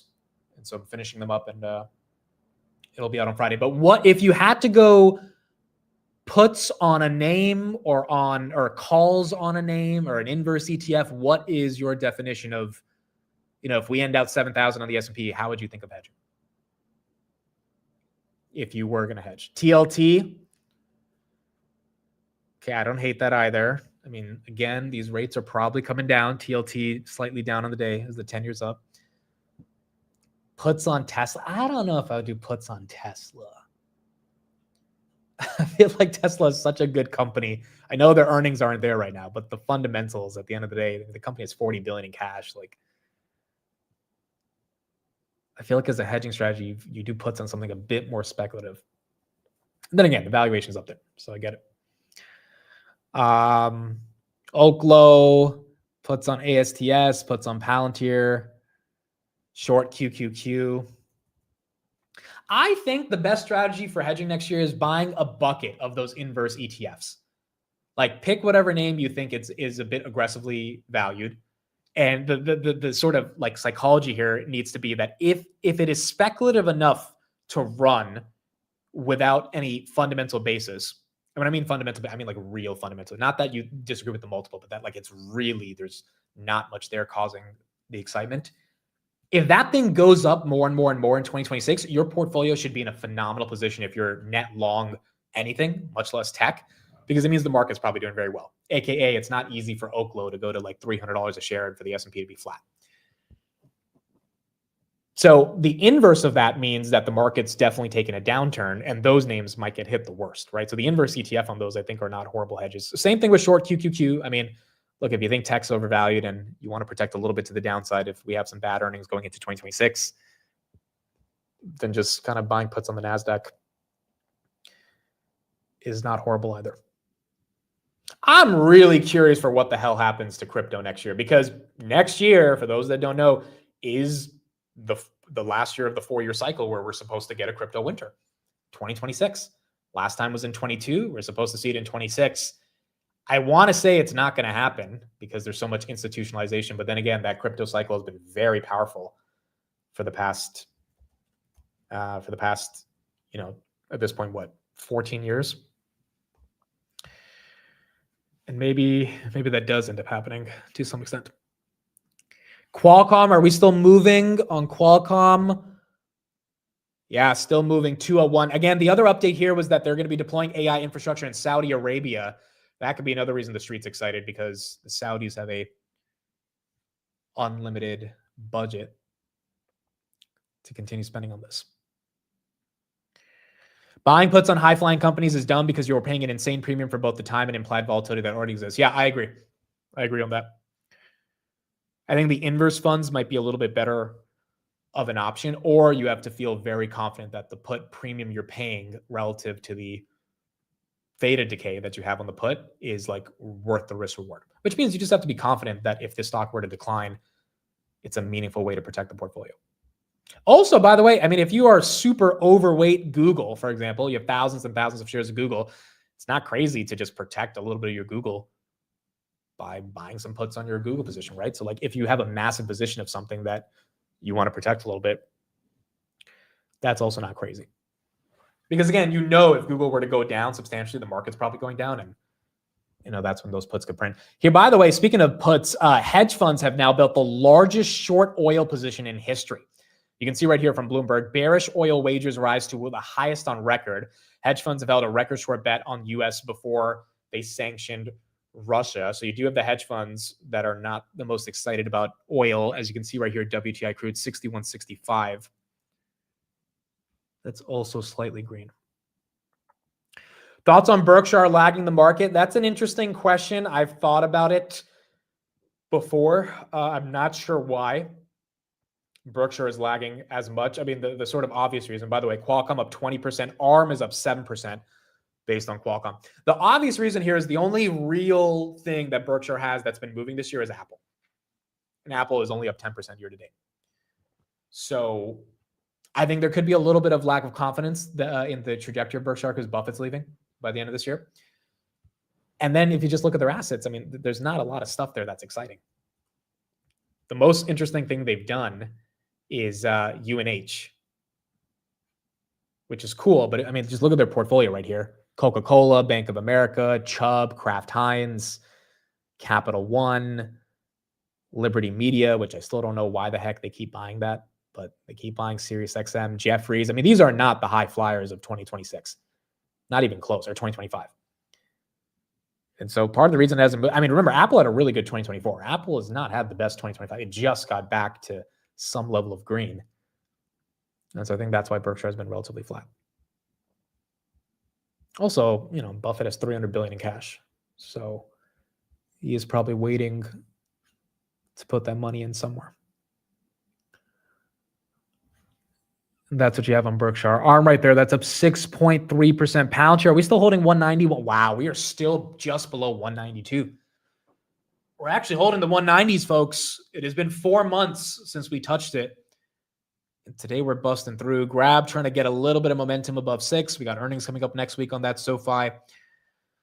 29.91. Uber up 1.7% as well. Shout out to Mr. Chad in the chat. Chad,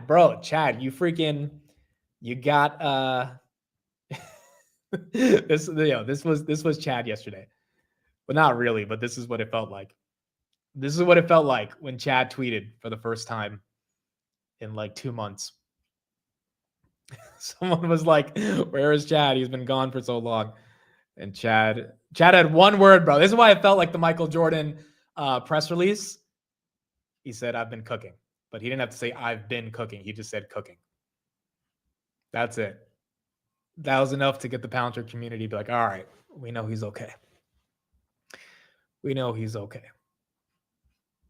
What happened to Chad? Well, there's your response right there on the screen. He's been cooking. People forget Chad is an AIP architect. Chad is like in the weeds of like building Palantir software every single day. So, he's taking a break from social media, which I think is fair because building software is probably more important. Also, he's not a full-time content creator, right? So it's like sometimes stepping away is also relatively healthy just for the mental. NVIDIA back to 190. But he's been cooking. Literally, when I saw that tweet, I just thought of this Michael Jordan press release. Yeah, see right there. Want me to tweet or close deals? Yeah, I think all of us would appreciate the closing of the deals. You got to close the deal so then I can tweet about them. That's how this works. It's been a very productive relationship. Chad closed the deals, and then I tweet about them. And then all of us kind of make money. That's how it's worked out for the past 2 years. You guys know Palantir? Dude, I saw this chart the other day. Let me see if I can pull it up again. I might not have saved it. Palantir has had 1 month in the past 2 years that is closed red. I can't find the chart. I'll bring it up later, but I saw this the other day. Palantir's had 1 month in the past 2 years where they've closed red. I mean, dude, that is just like, it's like, what a story. 1 month in the past 2.5 years that they've closed. I mean, ever since the pivot to profitability back in May of 23, they've had 1 month where they've actually closed red. It's not easy to do. A lot of stocks have bad months, multiple months in a row that go bad. Palantir's had 1 month that closed red, and that was your dip. And then boom, bounces up. It's pretty incredible. But as the earnings come up, we should hopefully continue to see those results. And again, Karp on the earnings, or not on the earnings, but on the Fox Business News interview said we're doing very well. And he said it looks like we can continue a lot of that growth, not only in the U.S. government, but he really started to stress the international part of their business is not slowing down either. China update. Let's go here and let's see what we've got with China and the U.S. In Tokyo, the president began with a handshake and a courtesy visit with the emperor, and he'll later have a meeting with the new Japanese Prime Minister Sana Takaichi, who is the first woman to hold that role. On Air Force One, President Trump spoke extensively with reporters traveling with him, but he said he didn't want to share details of what officials are calling a framework economic agreement between the U.S. and China that could be signed by President Trump and Chinese President Xi Jinping later this week. I don't want to tell you what the understanding is, because what we understood yesterday or 2 days ago or even today is not going to be necessarily what it's going to be in 2 days. I mean, we're going to have a great talk. I have a lot of respect for President Xi. I like him a lot. He likes me a lot, I believe, and respects me, and I think he respects our country. And speaking to NBC's Kristen Welker yesterday, Treasury Secretary Scott Bessent sounded an optimistic note on those China negotiations, arguing that the president's tariff threat has helped to push to a deal. President Trump gave me a great deal of negotiating leverage with the threat of the 100% tariffs on November 1st, and I believe we've reached very substantial framework that will avoid that and allow us to discuss many other things with the Chinese.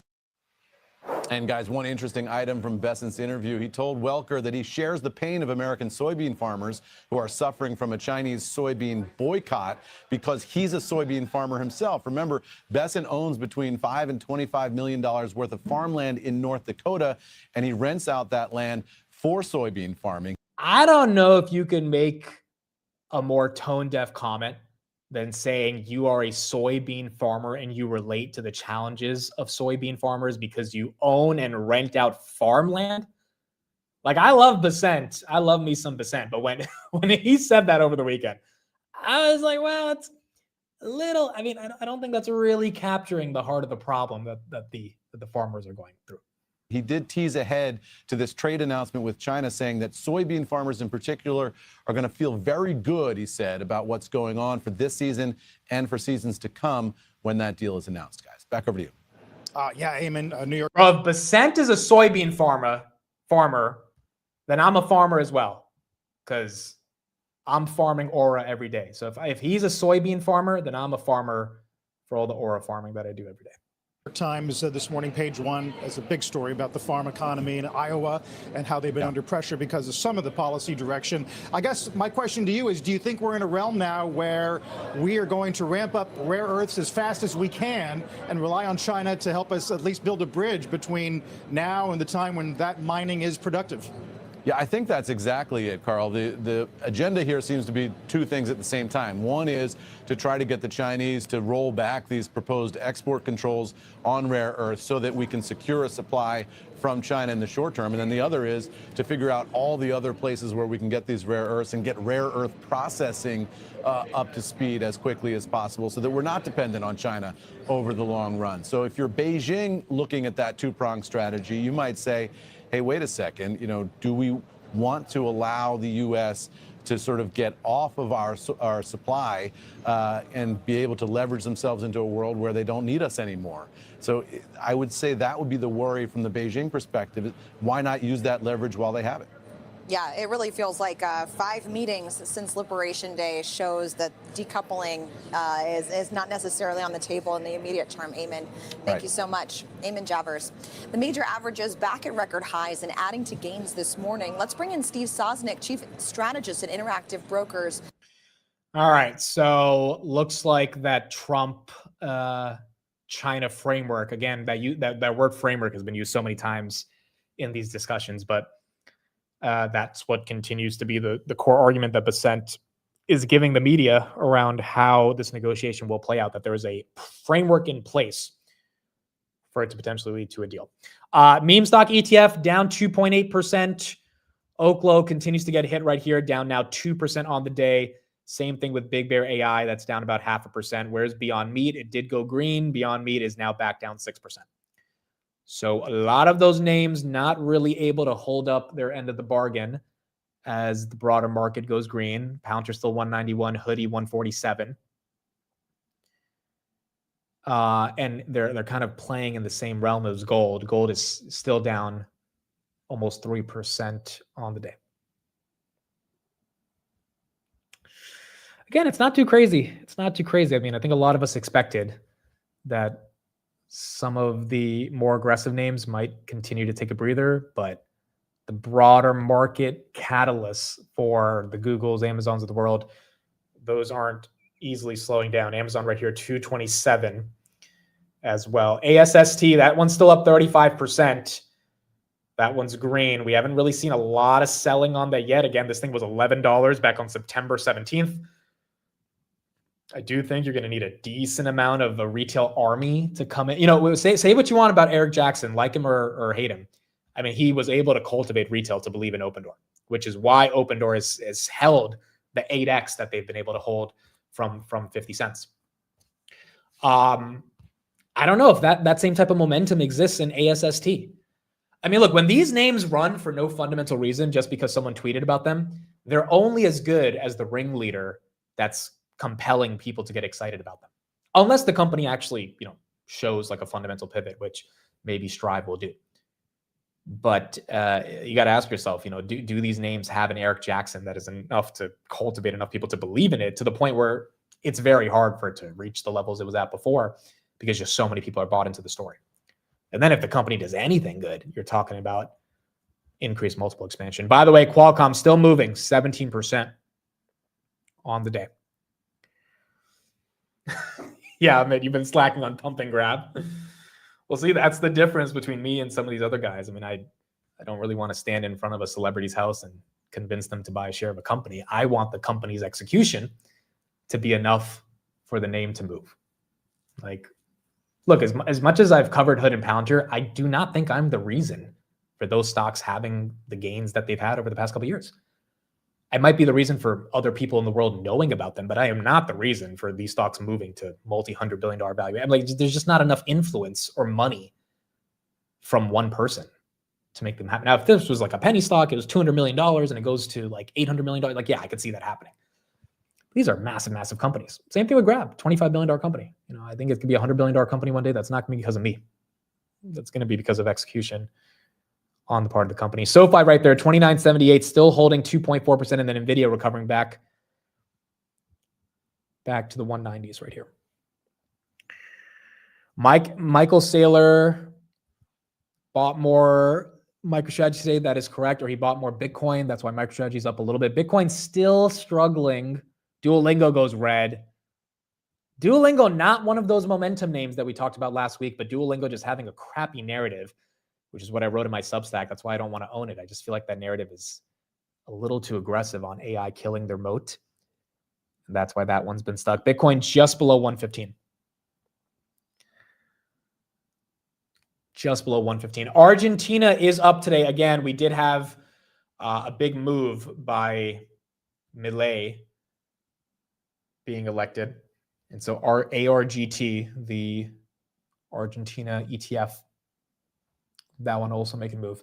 Wow, the US now has 5,426 data centers.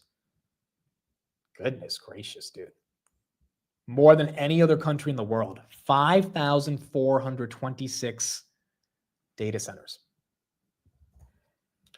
Look, the news last week was that Oracle took on $40 billion of debt to build more data centers, which is super bullish for Nebius, CoreWeave, Iran, et cetera. If that's not stopping, I mean, again, this tech sector build out, it does look like it is on its way to creating even more momentum in the broader AI names. Argentina right there, up 19% of the day, ARGT. Druckenmiller was long this ETF for a while. I think he sold a bit ago, but he bought before Milei got elected because I think he felt there was a lot of regime change that could take place around their system of capitalism.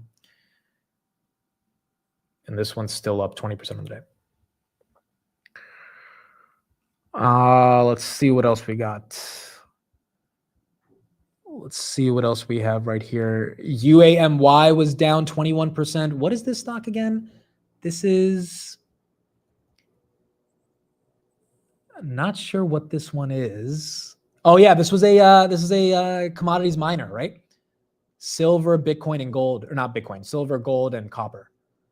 Wow, down 20%. All right, so the gold drawdown hurting the miners as well.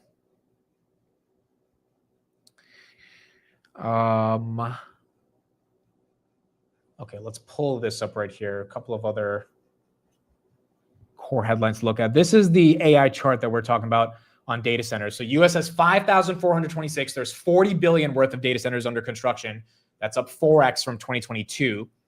Germany has 529. United Kingdom has 523. China has 449. Canada 337. Japan is 200. The United States 5,426. There was a good article this morning that well, I didn't fully finish reading it today, but it said electricity costs have not gone up simply because of data centers, and it goes into a bigger deep dive on what's going on with electricity in the country.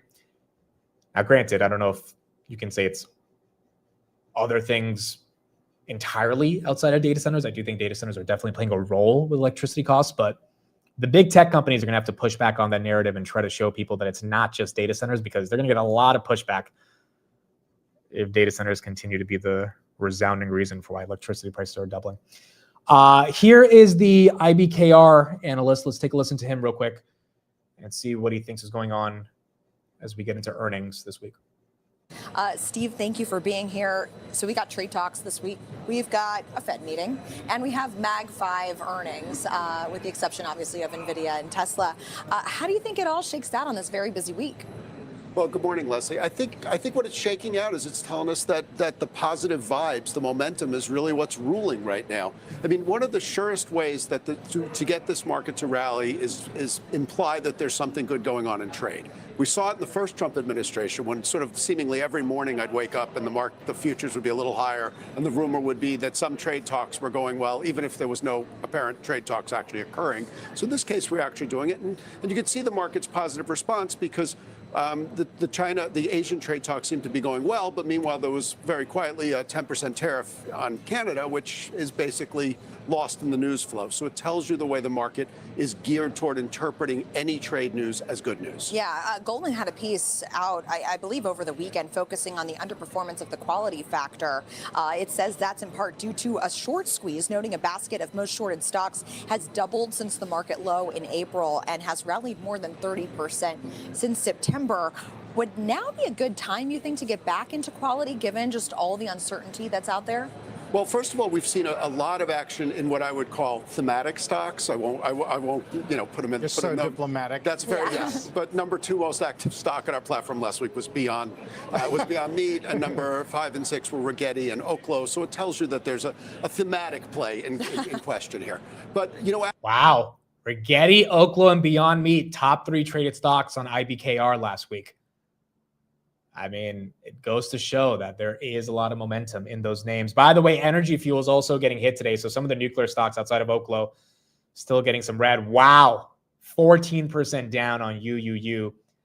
If you look at some of the data center names that I have on the left side of my screen, CEG down 1%. Cypher just went red. VST just down 1.4. Bitfarms, this was at 480 in the morning, down 3%. Oracle's down a bit. Oklo still down 2.8% so far, and we only have an hour worth of data. But last week, the theme of what we all pretty much observed was that we were seeing a momentum drawdown. It was hurting Hood, it was hurting Nebius, but it was really hurting the other names that, don't really have revenue. On a day like today, Nebius is back up, Hood is back up. They're not at all-time highs, but they've recovered a decent chunk. Nebius was at 94, Hood was at 120. Oklo has not really recovered that much as it continues to go down. It's up from the absolute lows, but it's still down on the day. So I guess the theme of this week should be, even with rate cuts, even with good earnings, even with a Trump-China deal, do those momentum names have enough retail excitement to continue the move they've made that have allowed them to go up 4 to 5x this year? And more importantly, can the broader market continue to move higher, the S&P, without those names?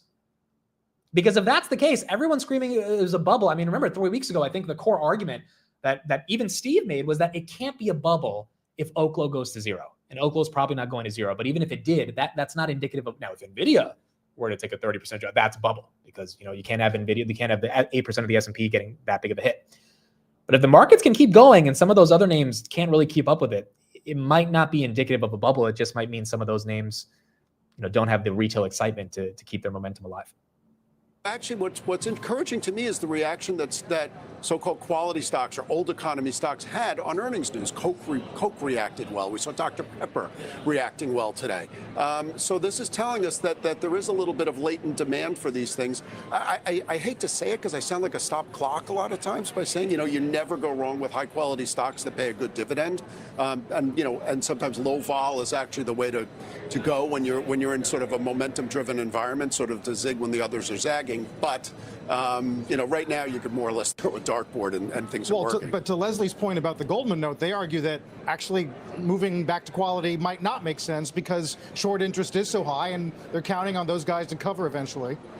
Well, this is really the question. I mean, if you're shorter term focus, I mean, honestly, momentum is the factor that rules, and that's really what's going on. If you're longer term focus, I think you may want to consider whether we're getting a little bit of nosebleed at some of these levels and move into things that have that have not been priced as aggressively. Yeah, obviously it's a big week for earnings. We've seen a third of the S&P 500 already report report. The vast majority, I believe about 87%, have beat on the bottom, the bottom line, although estimates have come down ever since that April time period. How would you characterize what we've seen from earnings so far, and what does that bode for the remainder of the season? I think what's interesting to me this earnings season is how well the stocks are doing when they're doing well. I know that's sort of circular, but they're being rewarded for good news, whereas typically in most earnings season you'd get clobbered if you missed, and you get a nice bump if you gained. In this case, it's actually almost two-sided, or maybe in some cases the market's willing to overlook some stuff. Let's say in the case of Tesla, where the numbers missed and the stock ended up higher on the day anyway. So we are starting to see a more charitable approach, shall we say. What's interesting to me is I'm looking at there's a number that I watch sometimes called VIX 9D, which is the VIX, except instead of looking at 30 days, it looks at 9 days. You've laid out a case for why these 9 days could be exceptionally volatile, and yet that number was, I think, below 14, which implies pretty much nobody's really looking for a lot of fireworks, either from think about Wednesday. You have the Fed, you have Microsoft, you have Meta, you have Google. Now, in theory, they could all sort of balance each other out, potentially, but in reality, there's a lot of potential volatility that could come, and we're actually getting it. A day like today, where we're up almost 1%, that's volatility. Volatility calculations are meant to be agnostic. They don't care if you're going up or down. Volatility for people, what we're seeing today is socially acceptable volatility. What we don't want to see is a move of this magnitude on the downside. That's when I get phone calls, what went wrong. Yeah, and we're also ending out the seasonally spooky month of October this week, which could bode well, of course, for stocks. Obviously, November is a lot better. And look, a lot of these names that are still getting hit in the drawdown, I mean, maybe November is what's going to clear up some of their weakness. Maybe a good earnings as well. A lot of those names, they kind of change the narrative, show the growth, which is ultimately what you need as any growth stock that gets a multiple. You've got to show the growth. Growth solves everything. I mean, look at Palantir and Hood. Growth has solved everything. Same thing with Nebius. They got that Microsoft contract, quintupling the revenues. Growth solves everything. You put up the growth. I mean, there's not that many names publicly that actually can compound and grow. It's very hard to find companies consistently that put up the growth. That's why SoFi went from 7 to 30. I mean, it becomes undeniable at some point if they're growing upwards of 30, 40%. If a lot of these names can keep up the growth, you might see some more momentum. If they don't keep up the growth, then it's just a question of where those stocks can go. Reddit right there at 218, grab at 604, and Amazon still holding 227. It was at 228. ASST, how's that one doing? 155, still up 40%. This is one of the Tesla board chairs, Robin. Here's what she had to say for all the people thinking of how to vote for their Tesla stock. But also in terms of Optimus and the robots, as you can see here in New York today. And so for us, it's we sat back as a board and actually determined that this is the right time to lean into that transformation and for Elon to lead that transformation. And we then formed a special committee to actually determine what the right incentive program was to have him motivated to deliver unprecedented value for shareholders over this next decade. And so what do you tell shareholders who say, this just seems like too much money? He's already incentivized. He owns a big chunk of the company already. I mean, that would be the pushback, right? Well, it's a performance plan. If he doesn't perform against the milestones, both in terms of the market cap and the operational milestones, he actually gets nothing. He doesn't get any salary or any equity unless he actually performs and achieves the milestones that are in the plan. That is the basis of this performance plan. Look, I've argued this is the greatest pay-for-performance plan that exists, as was the previous one, which was struck down. I want you to listen to this. This was Elon Musk addressing the upcoming vote during a call last week on the quarterly results call, where he discusses some of this. I just don't feel comfortable building a robot army here and then being ousted because of some asinine recommendations from ISS and Glass Lewis, who have no friggin' clue. I mean, those guys are corporate terrorists. And the problem, so let me explain the core problem here is that so many of the index funds, the passive funds, vote along the lines of whatever Glass Lewis and ISS recommend. Now, they've made many terrible recommendations. So, Robert, how much of this is about? Okay, we'll go back to that. But folks, we got some AMD news. We got some AMD news. Oh my. Okay, it looks like AMD just got a partnership with the Department of Energy. Is that correct? Department of Energy forms $1 billion partnership with AMD to build 2 supercomputers. Bro, the news today, whether it's Qualcomm or AMD, you're just getting a ton of things going back and forth. There you go. AMD was red for the day until this piece of news came out. Now you got to move. Not a big move, but a 1% candle. Department of Energy, $1 billion contract. Look, $1 billion is not like crazy money, but the fact that they're establishing a contract, which likely will set them up to get many more billions, is, I think, kind of the key takeaway. 2 supercomputers the DOE wants from AMD. Okay, there you go. That's a Reuters report citing Energy Secretary Wright. And you're seeing a bit of move right there. Yeah, now Qualcomm just has to announce an OpenAI deal and say, well, we've decided to give up 20% of our company, not 10% like AMD, for OpenAI to buy our shares. Qualcomm is down from 205 back to 192. So you did have some buyers at 205 that are bag holding a little bit of those shares. Maybe that one recovers on earnings, but 192 still up $23 on the day, even if it's not at high of days. Okay, AMD and Qualcomm both making their move. You do have the Mexico president also saying something. Right here, Scheinbaum says we'll give it a few more weeks to close issue of 54 pending trade barriers.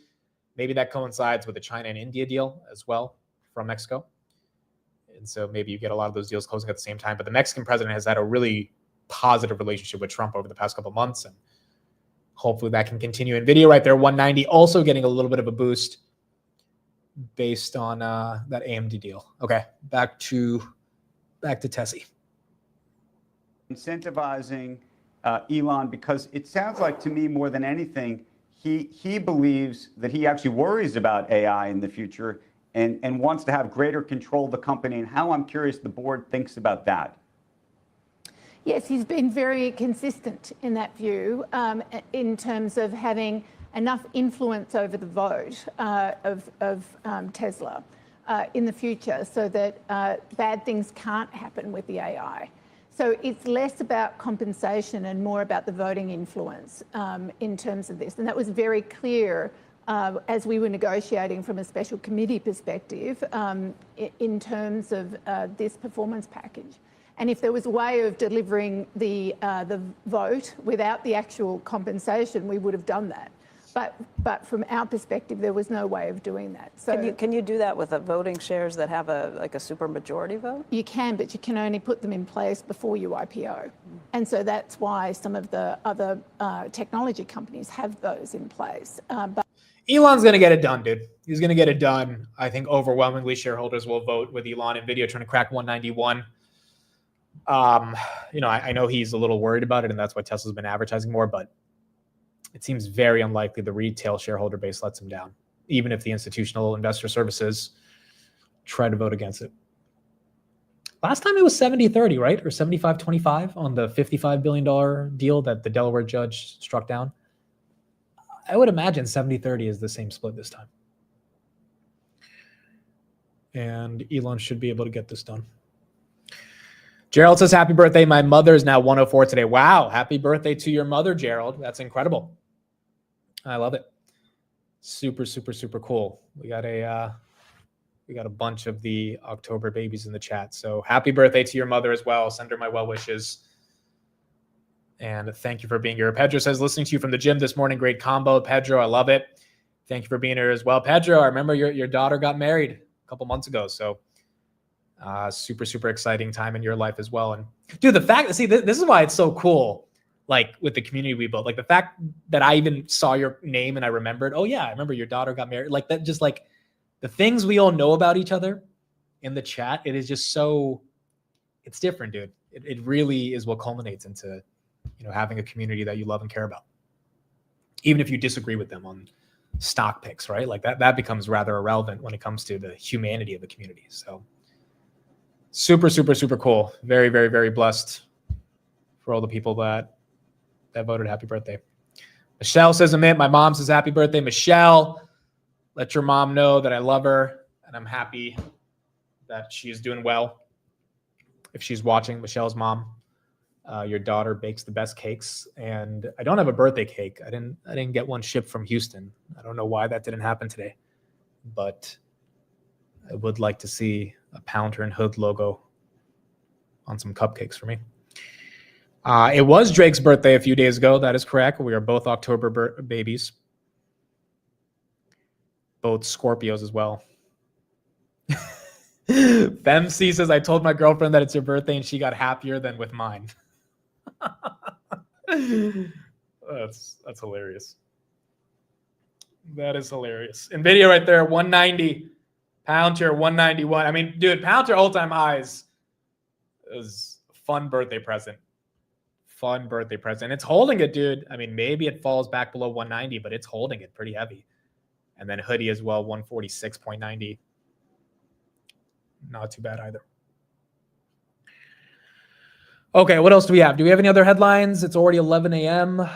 Let's see if we have any other headlines. If not, I will read these super chats and we'll be done for the day.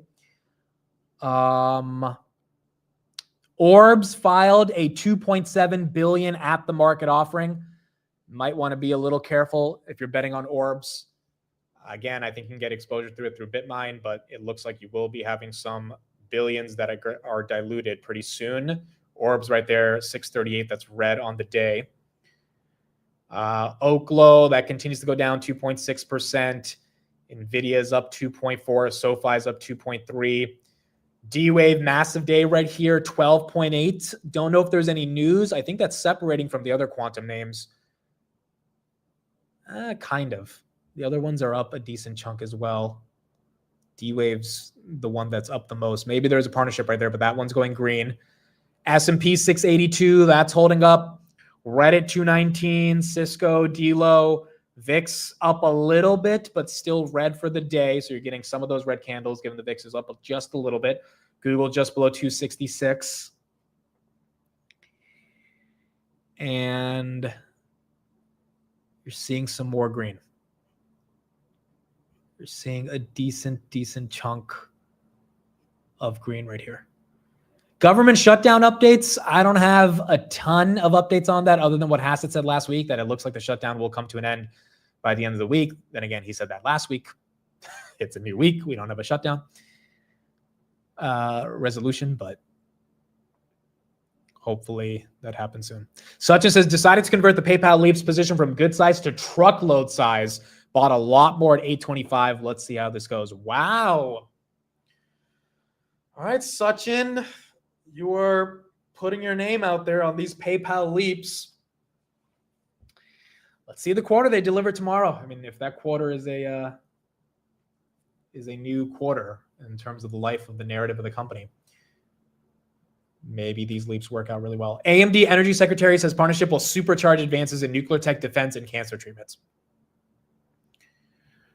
All right, so some good excitement around these partnerships with AMD and the Energy Secretary. All right, cool. I think that's it, guys. I will get through these super chats, but I don't think there's any more market news. I'll be back on the close. So for those that want to be there on the close, we'll be there tonight. We will still do Tech Bros with Tanner and Roy at 9:30, so we'll still have the normal stream. We should still have a daily recap as well, so pretty much all parts of the schedule should be okay. At the end of the market close, we'll do a little bit of fun birthday stuff, giveaway. And so for those that want to be part of that, we'll visit that on the close. But I think that's pretty much it today. Summary of today is market momentum seems strong. Some of the more speculative names getting hit, some of them not getting hit. So it's a little bit of a stock picker's market right there. S&P basically up 1% on the day. SoFi earnings tomorrow is really going to set the tone for some of the fintechs. PayPal's tomorrow, UNH is tomorrow. Then Wednesday, FOMC, along with all the big tech earnings. That is going to be a massive day. I might stream the entire day, to be honest, on Wednesday, so we're going to see. And then Palantir and Hood all-time highs, along with NVIDIA getting back to 190, seems pretty bullish. Admit we don't trust you after you ghosted us on the Friday close. Dude, I was telling Steve last night, I was like, something happened on Friday. I don't know what was I don't know how. I just really couldn't. I just fell asleep. I couldn't even wake up. I was like shivering. It was just weird, bro. It was a weird feeling. And so I think I just needed to take that time off. But we're back, baby. We are back. Yep. Amcor earnings after the bell. We'll take a look at that as well. And we'll get into all these stocks. But yeah, I think the summary of the day is you're seeing some really strong momentum based on this China news coming to a conclusion, which we don't really have a deal yet, but we have a framework of a deal that seems like the market is conducive to that. You've got rate cuts. You've got earnings that have been good so far. We had the drawdown. We had a shakeout of some froth. You have the pain to get to the gains now. And hopefully this gives us the next leg as we get into November. Tired and shivering. It sounds like you were just sick. Yeah, I think so. But I didn't have a fever. So it wasn't like I was sick to the point where I need to go to the hospital or anything. It was just I just didn't feel the best. And even the thought of talking for 3 hours, which I love to talk for 3 hours. I was just like, bro, I cannot do this today. And so I thought it made more sense to just take a day off versus try to force it. But we're back. We are back, baby. 28 years old, and we are back. All right, so let's get into these super chats again. Thank you, everybody, for being here. I said to not send the super chats because I don't want people to spend money on my birthday, but nonetheless, you guys sent the super chat, so I appreciate it. And thank you all for being here. Alex, thank you for being a channel member. Says happy birthday. Thank you for being here, Alex. Means a lot. Femos, thank you for being a channel member as well. Saying happy birthday, Amit. Chris, thank you for being here and being a channel member. Dragos, appreciate you, brother. Dragos has been along for the Palantir ride since 16. Randomly found my channel back in February 2024. And he hopped on. And then I think he hopped onto Hood at around 20, 30 bucks as well. So Dragos, thank you for the very, very kind $100 super chat. It means a lot. And thank you for being part of the show. George, thank you for being here. Thank you for the $100 super chat as well. Happy birthday to you. Thank you, George. It means a lot. George, I think you've been following for the past couple of years as well. I've seen your name so many times in the chat. So deeply appreciate that. Arc Moments, thank you for the $28 from Singapore. Means a ton. Thank you for being here. Mrs. Kim, thanks for the $5. Happy birthday, mate. Thanks for all you do. P.S. Lay off the grinder. Yes, that was the actual reason why I missed Friday, but I appreciate now that they've been acquired, I think I should be able to lay off them. So thank you, Mrs. Kim, for the super chat. Eugen, thank you for the $50. Happy birthday. Thank you for showing up and always providing great commentary on the market. It's been super valuable. Eugen, appreciate you being here. And 2026, I just want to make sure that the content continues to be valuable, bringing in more guests, more data, all these different things. Hopefully get the content to be up to speed. So thank you again for being here. Catherine, thank you for the $25 super chat. Wishing you a happy birthday in a green market. It's nice to see some all-time highs on the birthday, so definitely a great present. Thank you, Catherine. Thank you for being here. Maritza, thank you. Thanks to Amit's parents for giving us Amit and letting him be a financial YouTuber. I got to take a picture of that. I got to send this to my mom. Thank you, Maritza. Appreciate it. Yeah, shout out to mom and dad that let me be a YouTuber, dude. It's definitely, it wasn't the easiest thing for them because again, I was supposed to be a doctor or a lawyer or an engineer or something more in line that is not as creative, but dude, they really let me just figure it out. They just gave me the time and energy to figure it out. And, given the debate career, I think they knew there was potential. And then it was just a question of, do you have the work ethic and the ambition to live up to that potential? I was talking with the author of this book last night as well. And there was a moment in the book where Karp told the author that he just wanted $250,000 and to just go live and do whatever he wants in life with that nest egg of $250,000. And the author was telling me when Karp was saying that to him, I didn't believe him because Karp was too ambitious. You might have this dream about just having enough money and then just going off and doing whatever. But when someone's super ambitious, it's really hard to neglect the necessity that they have to go do something in the world. And, thankfully my parents let me go out and do it. So thank you, Maritza. Thank you for being here. And thank you for being part of the channel. Friday Nebula, thank you for the $50 super chat. Happy birthday, Amit. Hope you have a good one, brother. Thank you for the $50 super chat. Deeply means a lot, again, for everyone sending the money. You guys do not have to do this, but thank you for that. Thank you for being here. Andy, happy 2 shares of Grab. Enjoy your day, bro. You deserve nothing but the best. Andy was at the first New York City meetup. I signed his cowbell, which was crazy. It was absolutely crazy. Thank you, Andy. Means a lot. And thank you for being here. Vin, thank you for the $50 super chat. Got to meet Vin in California. Got to have some coffee with him. I mean, like the fact that I've met so many of you throughout the entire year also makes me really happy. And I want to continue that in 26 with the meetups. But thank you, Vin. Means a lot. Coffee was awesome. And hopefully we get to meet again in California soon. I'm Benny. You got Benny's plaque right there behind me. Happy birthday, King. We appreciate you. There's not enough good things I can say about Benny, dude. He was at the Miami meetup. Absolutely has been pivotal to the growth of just like this community, being part of it. First of all, he rang the bell on Google for like 8 months straight. So if anyone saw his comments in the chat, you probably were influenced by Google. But number two, he's been with me on the hood journey, since it was $10. So, and it really helped me with my due diligence. So deeply appreciate you being in the chat every day, man. And thank you for being here. And just thank you for being a vital asset to the entire community that, needs people every single day to help moderate and keep this community going the way it is. So thank you, Benny. Love you, brother. Thank you for being here. Charles, thanks for the $20 super chat. Happy birthday. Thanks for all you've done building the community, bringing us all together. Charles, thank you for being here and thank you for being part of this community. Matthew, thanks for the $15 super chat to Amit's parents. Happy conception day plus 9 months. You guys are the funniest chat on YouTube. Thanks for doing the deed to produce on the amazing day. Again, like these are the best comments in the world. It's the best chat in the world. Appreciate that. Ashish, thank you for the $7 super chat. BCat, thanks for the super chat. Thank you for being here. Happy birthday. We love you, dog. Love you all as well. BCat, thanks for being here. Bobby, thanks for the super chat. Happy birthday, Amit. Finally, let's break the world record for most super chats in one session for a non-charity, although some of you might say Amit is a charity case. Oh my gosh. Please, let's not break the record. I think we already broke the record on the 100,000 subscriber celebration, but thank you, Bob. Appreciate you being here and thank you for being part of the channel. Bjorn, thank you for being a channel member. Keg, thanks for the $14 super chat. Thanks a lot, Amit. Happy birthday and many more. Thank you for being here. Carlos, thanks for the super chat. Shem Pasta, I have known this name since freaking 2021 in my chat. Happy birthday. You're finally drinking age. Yes, I can finally drink. And Shem Pasta, thank you. Thank you for being here.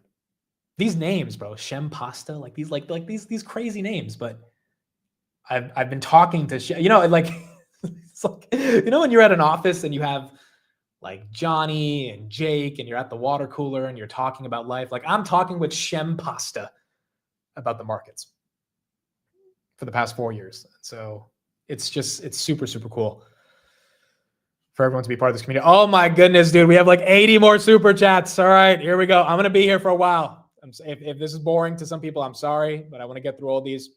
I'll see you guys on the market close. But I do want to get to all these individually. So thank you all for being here. All right. So Vlad, thank you for the $20 super chat. Happy birthday, Amit. Really appreciate what you're doing for this community. Hopefully someone will write a book about you one day and how you affected many lives. Vlad, appreciate you being here. After reading this book, I've just gotten more excited about writing and reading again. I mean, really, I didn't finish the full book, but I finished a decent chunk of it on Saturday night. No distractions, no phone, no Twitter, no YouTube. So, who knows? I definitely am getting a lot more excited about books again. And so thank you for the super chat and thank you for being here. Informed, thank you for the $200 super chat. Happy birthday, Amit. Again, thank you. This is a lot of money. Deeply, deeply appreciated. Thank you for the $200 super chat. And thank you for being here. Jeff, thanks for the 28 super chat. Happy birthday, Amit. God bless you. You deserve all the success and love. Thank you, Jeff, for being here. Deeply appreciate the super chat as well. Altau, thanks for the $20. Happy birthday. Keep up the great work. Carlos, thank you for the $25 super chat. Happy birthday. Thank you, Carlos, for being here. Matt Money. We know Matt Money gave out 20 gifted memberships, so appreciate you, Matt Money. And thank you for being a friend of the channel. Friday, Sam, thank you also for being here and being a channel member. Lady D7, thanks for the $20. Happy birthday, Amit. I can't go a day without tuning in at least twice a day. Love your channel and this community. You have helped me grow my account since joining on February 2024. I appreciate all you do for us every day. From Deneen. Deneen, deeply appreciate you. Thank you for being here. Again, when you say you guys, Amit, you've helped me grow my account, it is very, very humbling because at the end of the day, I was not the person who pressed buy or sell. But I do think the community of all of us being together is what helps people find ideas, right? or people avoid certain stocks, or people to, you know, do specific option strategies. Like all of us collectively putting those ideas there is what has led to some of this momentum. And again, you know, these very high net worth, you know, private investors, they spend millions of dollars a year on consulting and financial advice. You know, a lot of us don't do that. A lot of us just have each other. And quite frankly, over the past couple of years, a lot of that financial advice that people pay millions of dollars for has been worthless because none of it has actually worked. And so the fact that all of us have crowdsourced all that information, whether it's on a Nebius or a Palantir, or Hood, or Rocket Lab, or SoFi. I mean, Matt Money, right? Part of this community got everyone to look at Rocket Lab at $4. Like, that's what really makes it worthwhile. So, really, really cool for everyone to be here. Hasi, thank you for becoming a channel member. ProCatch, thank you for the $5. Happy birthday, Mitt. Thank you for being here. And thank you for being a channel member. Richard Bose, thank you for the super chat. Last week I was trading, but I saw a quick rise up. Thank you. It was helpful to see your loss as well. So I wasn't the only one who was losing like crazy. Now I'm looking forward to another day on the way to 1 million. Yeah, I mean, look, it's important to celebrate the good with the bad, right? Like yesterday, I said I was down 140,000. Today I'm up 78,000. I mean, like a lot of what was lost last week was recovered from Friday as well. I mean, like it's really important to just share the bad days with the good days. It sucks some of those days, but all of us go through it. And you know, everyone, if we're in a lot of these same names, or even if you're in other names, it's really difficult to avoid the red. So we celebrate the green together, and we you know, we cry together in the red, but doing it together definitely helps. Vivek, thank you for becoming a channel member. Appreciate you being here. JS, thanks for the $14 super chat. Happy birthday, brother. Long Island iced tea on me. Your authenticity and integrity drive your growth. Keep crushing it for the Poon jobs. I appreciate it, JS. It means a lot. There's not that many Poon jobs doing YouTube, so we'll try to keep crushing it for them. Thank you for being here. Sarah, thanks for the super chat. Happy birthday. May you have a blessed year. Sarah, appreciate you. Peggy, thank you for the $28 super chat. Happy 28th birthday, Amit. Peggy, I think you joined the channel early this year, Peggy, but I've loved seeing your comments in the chat. Love seeing you being part of the community. And thank you as well for being here and being part of the chat. Bro Hizzle, thanks for the channel member, and thanks for the $20 super chat. Appreciate you being here. Sashi, I've known you for like the past 2 years now. Sashi was early Palantir. Happy birthday, Amit. Sashi, thank you as well for being in the chat and being here. Amit's dentist. Oh wow, this is a good one. Happy birthday, babe. May your teeth stay white, your investments stay right, and your returns stay tight. You know, shout out to my dentist. She's a lovely woman, and she's, you know, been incredible. She definitely helped my root canal 2 weeks ago when I could barely talk. So I appreciate you, Amit's dentist, for being part of the chat. You guys are wild, bro. You guys are actually wild. And if she actually is in the chat, she's probably laughing right now. But you guys are wild. Arboy, thank you for being a channel member as well. Thank you for the birthday wish. Milad, thank you for the super chat. Amit, been watching you daily for a few months now. I made a lot of money because of you. Have a good birthday, and hopefully no raw steak this time. You know, I actually had, I would say, medium rare last week with Steve, and I actually liked it. So maybe I'm becoming a little bit more of a medium rare guy. But thank you for being here. Thank you for being part of the channel, and deeply, deeply appreciate being part of everything. Sofesso, thank you for the gifted 10. 10 of you guys just got gifted memberships from Sofesso. So thank you for being here. Bike Pimp, thank you for the 100. Mega happy birthday, Myth. The legend that is continues to go from strength to strength. Thanks for everything you've done, allowing me and my family to secure financial independence. Deeply, deeply, deeply appreciate it. Thank you for the super chat. Bike Pimp, I think you were in Palantir early. I also think you took some good profits, and you've been able to really change your life with some of that money. So thank you for being here. And again, thank you for being part of the channel. These dentist comments, bro. Dude, she fixed my root canal. She fixed my root canal. By the way, Tessie, 453. Tessie making a move right here. She's not stopping. That one getting a little bit of a breakout. Qualcomm, we are still at 190. That's losing a little bit of love. Nvidia still 190. Palantir, 190.7. Hoodie just below 147, and then Tesla up 5% on the day. All right, getting some love on Tesla. Ricardo, thank you for the super chat. A small present. Happy birthday, and thank you for all the work you put into the show and the community. Ricardo, thank you for being here. Thank you for being part of the channel. Deeply, deeply appreciated. Brady, thank you for the super chat. Please have the RCAT CEO on. I'm going to reach out to him. I think we'll get the Red Cat CEO on. I've interviewed him a couple months ago. I definitely think he would be down to be on the show again. So I'll reach out to him and I'll see if we can get him on. Hopefully this week. I mean, that deal they announced this morning was a pretty strong deal in the broader drone space. So that should continue to help. Chris, thanks for the super chat. Happy birthday, and thank you for all you do. I never had money. I started 2023. I found you, started with 3K. Now I'm at 73K. Put every cent I had into stocks. Wow. Congratulations. Congratulations. Again, this is the bifurcation of not only the American economy, but the global economy, right? You either have assets or you don't. It is the harsh reality of either you have your money compounding, even in the midst of all the concerns about bubbly, toppy, all that stuff, like still having your money compounding in assets is better than it likely being on the sidelines, especially if you're trying to gain that initial level of a nest egg that everyone is looking for to set up some level of financial freedom. So the markets are incredible. The past 3 years have been amazing. It's not always going to be like this, but I think we've done hopefully a decent job over the past couple of years analyzing the macro trends that are staring us right in the face, right? It's hard to kind of avoid what's happening in front of us. And it likely qualifies for an investment opportunity. So thank you, sir, for being here. Bro's never going to finish the stream. I don't know if I'm going to finish the stream. How many more do we have left? Oh, my goodness. We have like 50 left. All right. We're going to be here. We're going to be here for a minute, folks. Here we go. Shosh, thank you for the super chat. Appreciate you, man. You was awesome seeing you at the New York meetup as well. Hopefully you get to come out again. He was almost going to be at the Miami meetup, but last minute couldn't make it. So hopefully we see you there again. Star Buccaneers, thank you for the gifted 10. Appreciate it. Star Buccaneers has been watching for at least 3-4 years now. So yeah, appreciate you, man. It's been awesome growing with you. Both been on the Palantir journey. And real friendships created as a result of this entire community, which has just been super cool. So thank you for those gifted 10 memberships. Scott as well, thank you for the gifted 10. Appreciate it. Jace, thanks you for being here. Fets Invest, thank you for the $50. Happy birthday, brother. Enjoy your day. I think I got to know you a couple of weeks ago as you started tweeting a little bit more about Grab, and we got to know each other. So appreciate you, man. Thank you for the $50. You do not need to send that, but deeply, deeply appreciate the super chat and for being here. Birthday full day stream. Yeah, maybe that's what happens. Elaine, thank you for the gifted 50. Appreciate you, Elaine. 50 of you guys just got that gifted membership. Elaine, for those that don't know, I believe I'm not wrong. Maybe she sold a little bit, but well over 50,000 shares of Palantir. And she's been just milking it with the covered calls for the past year now. So appreciate you, Elaine. I mean, Palantir has been one of the reasons why a lot of us connected.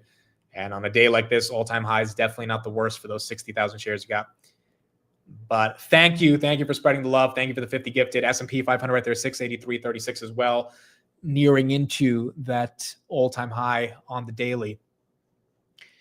And thank you, Elaine, for being here. Thank you for those gifted.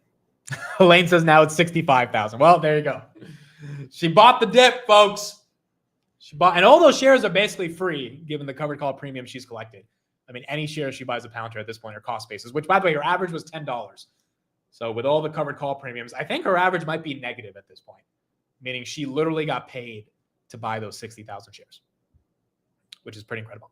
YC Investing, thank you for becoming a channel member. Nate, thank you for the $28 super chat. Appreciate you. Ezzy Goldenberg, thank you for the $20 super chat. Happy birthday. Thanks for all you do.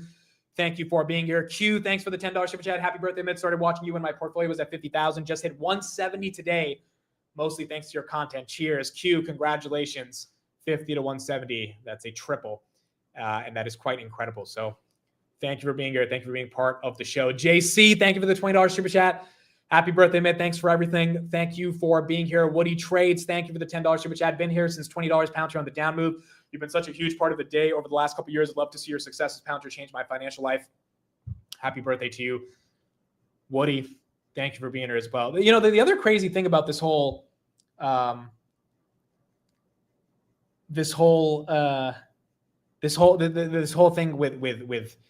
with the community is just like this whole being part of your day thing. And like, you know, the fact that people just like, they keep it on, whether it's in the background or they're actively watching, but it's like part of their day. I really don't take that for granted. I really don't. You know, as a creator, as someone who I should say is creative, you've always just wanted your art to resonate with the world. I'm not saying the Market Open is art or something, but it's a form of creativity, which I guess subjectively you could call it as a form of art that resonates with people. I mean, if you're a musician, you just want your music to be listened to. If you're an author, you just want people to read your book. So if you're a content creator, you just want your content to be consumed, and you want to do it in a way where people enjoy consuming it. And then that, again, I say this over and over again, but I think that's why the channel is growing. Like, it's not about the money. It's not about the numbers. It's about the love of creating the show. Like, do you love the game of doing it? And realistically, I think it's applicable to every part of life. Like, if you love what you are doing and you're doing it for the intrinsic fact of doing it, because I would say when I wasn't making any money on YouTube, I had the same amount of energy that I have now with a lot more people watching. That's what I think resonates. I really do think it's the most authentic way of building any type of community or social media brand or artistic career. So deeply, deeply appreciate those that enjoy being part of their day every day. Magusto, thanks for the $10 super chat. Happy birthday, mate. You've helped me reach the new highs in my portfolio, 7 digits. Incredible. And we got a lot of people that have reached that $1 million level over the past year and a half.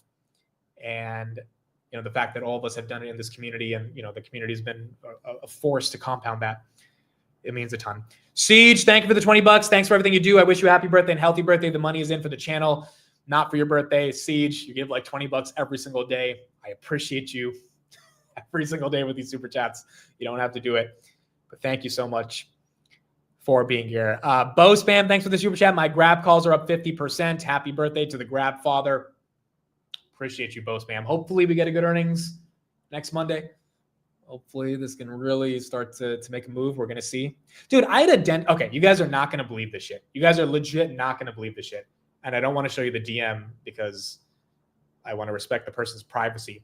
But there was a dentist, going back to this dentist. There's a dentist who messaged me on October 14th, okay? And she said, yes, it's a she, okay? It's not helping my case here, but I bought Grab. And I was like, cool. I think they're going to have a good earnings. Then yesterday she texts me at 8:30. She's like, I might have told another 200 dentists about Grab, so please don't let me down. And I'm like, goodness gracious, bro. I'm like, okay. I hope it works out, because now you got 200 dentists that are part of your network that are long Grab. So this shit better work out. But yes, I'm sorry, amidst dentists, I'm cheating on you with a different dentist. But she was like, it's a little bit disappointing it hasn't moved as much. I was like, yeah, but look, I don't know if dentists are used to volatility. Because I was like, you could be in something else that's a bit more speculative. I just don't know if you want to have people that work in the medical field that have a lot of debt that they have to pay back to their medical school dealing with the volatility. Like Grab is something where, like, look, it may not move that crazy, but I don't think it's going to move down that crazy either. Whereas some of these other names, you got to be really good with timing it. And dentists are doing root canals and cavity fillings all day, right? They're not going to be timing selling or buying. But yeah, there you go. So bro has a dentist fetish. Oh my gosh. I see. This is what I'm saying. Like, if I was like saying XYZ stock that has no revenue, no earnings is going to go to the moon and everyone should get long on that. And then you have a freaking dentist who is telling 200 other dentists for whatever reason to go buy that stock because she saw me talk about it on Twitter. And she's like, oh, Amit looks smart. I'm going to buy whatever name he's talking about. That's a responsibility I take very seriously. And I would rather a stock be not volatile, not have this explosive, massive move, but be safe, like Grab that has $8 billion in cash, if you're going to tell all your dentist buddies about it, because the downside is limited, even if the upside is not as explosive as like an Oklo. And given what we've seen has happened to Oklo over the past couple of weeks, it's also not as bad as the downside, right? So I think one of the biggest things of the channel growing is just being very careful with the stocks that I publicly associate with, because again, at the end of the day, people are listening and people will do whatever for the sake of just you attaching your name to it. If people think you're a smart person, and then boom, it's like, then you're responsible for it, even though you're not really responsible for it. And I think that's something that, is very important to take seriously. And I find it odd that some people don't take that responsibility seriously. I mean, there's other influencers that just don't give a shit. They don't care. And I'm just like, okay, that's fine. But like, I really do care, because that's not something like, I don't want to be a chamath in 2021 that attaches my name to something for the hell of it, knowing that my name has some influence and that it can move something. And then you just leave people holding the bag. That's just not, I don't know. I can never live with myself if that's how it would play out. Trucker Rob, thank you for the $10 super chat. Happy birthday, mate. I'm really glad your parents hooked up. Can't wait for the next stateside meetup. Amazing memories and great health at age 28. Thank you, Trucker Rob. Appreciate it. A lot of comments about my parents doing the deed. So appreciate it. Thank you for being here. Thank you for watching. Thank you for, I know a lot of people drive a truck, or they're, tons of Amazon drivers have messaged me now that I've started talking a little bit more about Amazon, and that, they constantly have me in their ear all day. So deeply, deeply appreciate those that are listening to me throughout the entire day. Sid, thanks for the $20 super chat. Happy birthday, Amit. Got FSD 14. Hope Tesla gifted you. Looking forward to the next meetup. Looking forward to it as well, Sid. It was awesome to meet you at the meetup. And excited for future meetups as well, and to download FSD 14. The Don, thanks for the $5 super chat. Happy birthday. Always a blast here. The only live I watch. Thank you, Don, for being here every single day. Means a lot. Felix, thanks for the super chat. Carrington, thanks for the super chat. Happy birthday, Amit. It's also my wife and I's anniversary. Carrington, he was at the Miami meetup. Dude, it's your wife's anniversary. Wow. Dude, I love it. Carrington, super awesome, man. I have the pictures of us, I think, on Amazon Photos. I'll see if I can pull it up later. But first of all, thank you for coming to the meetup. Meant a lot. You and your wife are just amazing people. You guys were a bright ray of sunshine at the meetup. I mean, you lit up everywhere you talked to. You were great interacting with people. I mean, it was just every time I saw you guys talking with people, everyone was just laughing, having a good time. So it was really, really cool seeing you and your wife there. And congrats on the anniversary. That's so cool. All right, so we got a birthday and anniversary together for Carrington. Thank you, man. And please wish your wife for me happy birthday or happy anniversary if she's not watching. Deeply, deeply appreciate you being part of the show. Carrington actually is a teacher, and he was telling me that at his job, the day that J-Pow was speaking in August, and everyone was scared if he was going to pivot to like rate cuts or not, his class was watching my stream, and they were like paper trading, because that's what they teach, which is like, pretty cool class to actually be able to show people how to trade and stuff like that. And they were watching all of us live cover J-Pow, which is crazy.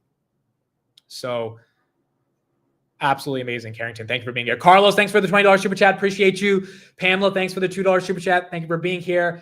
Joni Day, thank you for the $50 super chat. Happy birthday. This is my first super chat I've ever sent. Thank you for being here. Thank you for the first super chat you've ever sent being on my channel. And you really don't have to do it. I just appreciate your attention and being here every day. But thank you so much for being here as well. Rock, thank you for the super chat. Happy birthday, bro. Made a lot of money off your stream and chat. So shout out to the chat. Love you all. ASO, thank you for being here. And yes, it is primarily because of the chat. I think I'm just more of a messenger of a lot of the information. I mean, dude, at this point, we have so many people in the chat that if news is breaking, there's like 17 people breaking the news in the chat. So it's almost like, we never have to worry about figuring out what's happening, because so many of you guys are here updating it in real time. And, just being part of the community in general.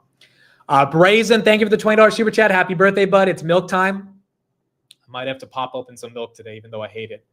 Maybe we drink some milk with Steve today. But thank you for the super chat as well. Appreciate it. Tan B Fam, thank you for the super chat. Happy birthday, mate. Listen to you to motivate to hold Hood, Palantir, grab Tesla. Keep up the great work. Much appreciated. Tan, thank you for the $50 super chat. Thank you for being here. And all of those names having a pretty strong year. Hopefully Grab on these earnings can really get re-rated, but deeply, deeply appreciate you being part of the channel. Karan, thank you for the super chat. Happy birthday, man. Thank you for all you do for the community. Thank you for being here. Rakesh Reddy, thank you for the $20 super chat. Happy birthday, brother. Rakesh, thank you for being here. Pedro, thanks for the $10 super chat. You're loved by many. First thing I advise someone who wants to invest on his or her own, I point them to your channel and suggest they go from there. Happy birthday. That's another thing I really, deeply appreciate. A lot of the word of mouth that has been spread on the channel. A lot of you guys just recommended the channel to a bunch of different people. And, that's helped the channel grow.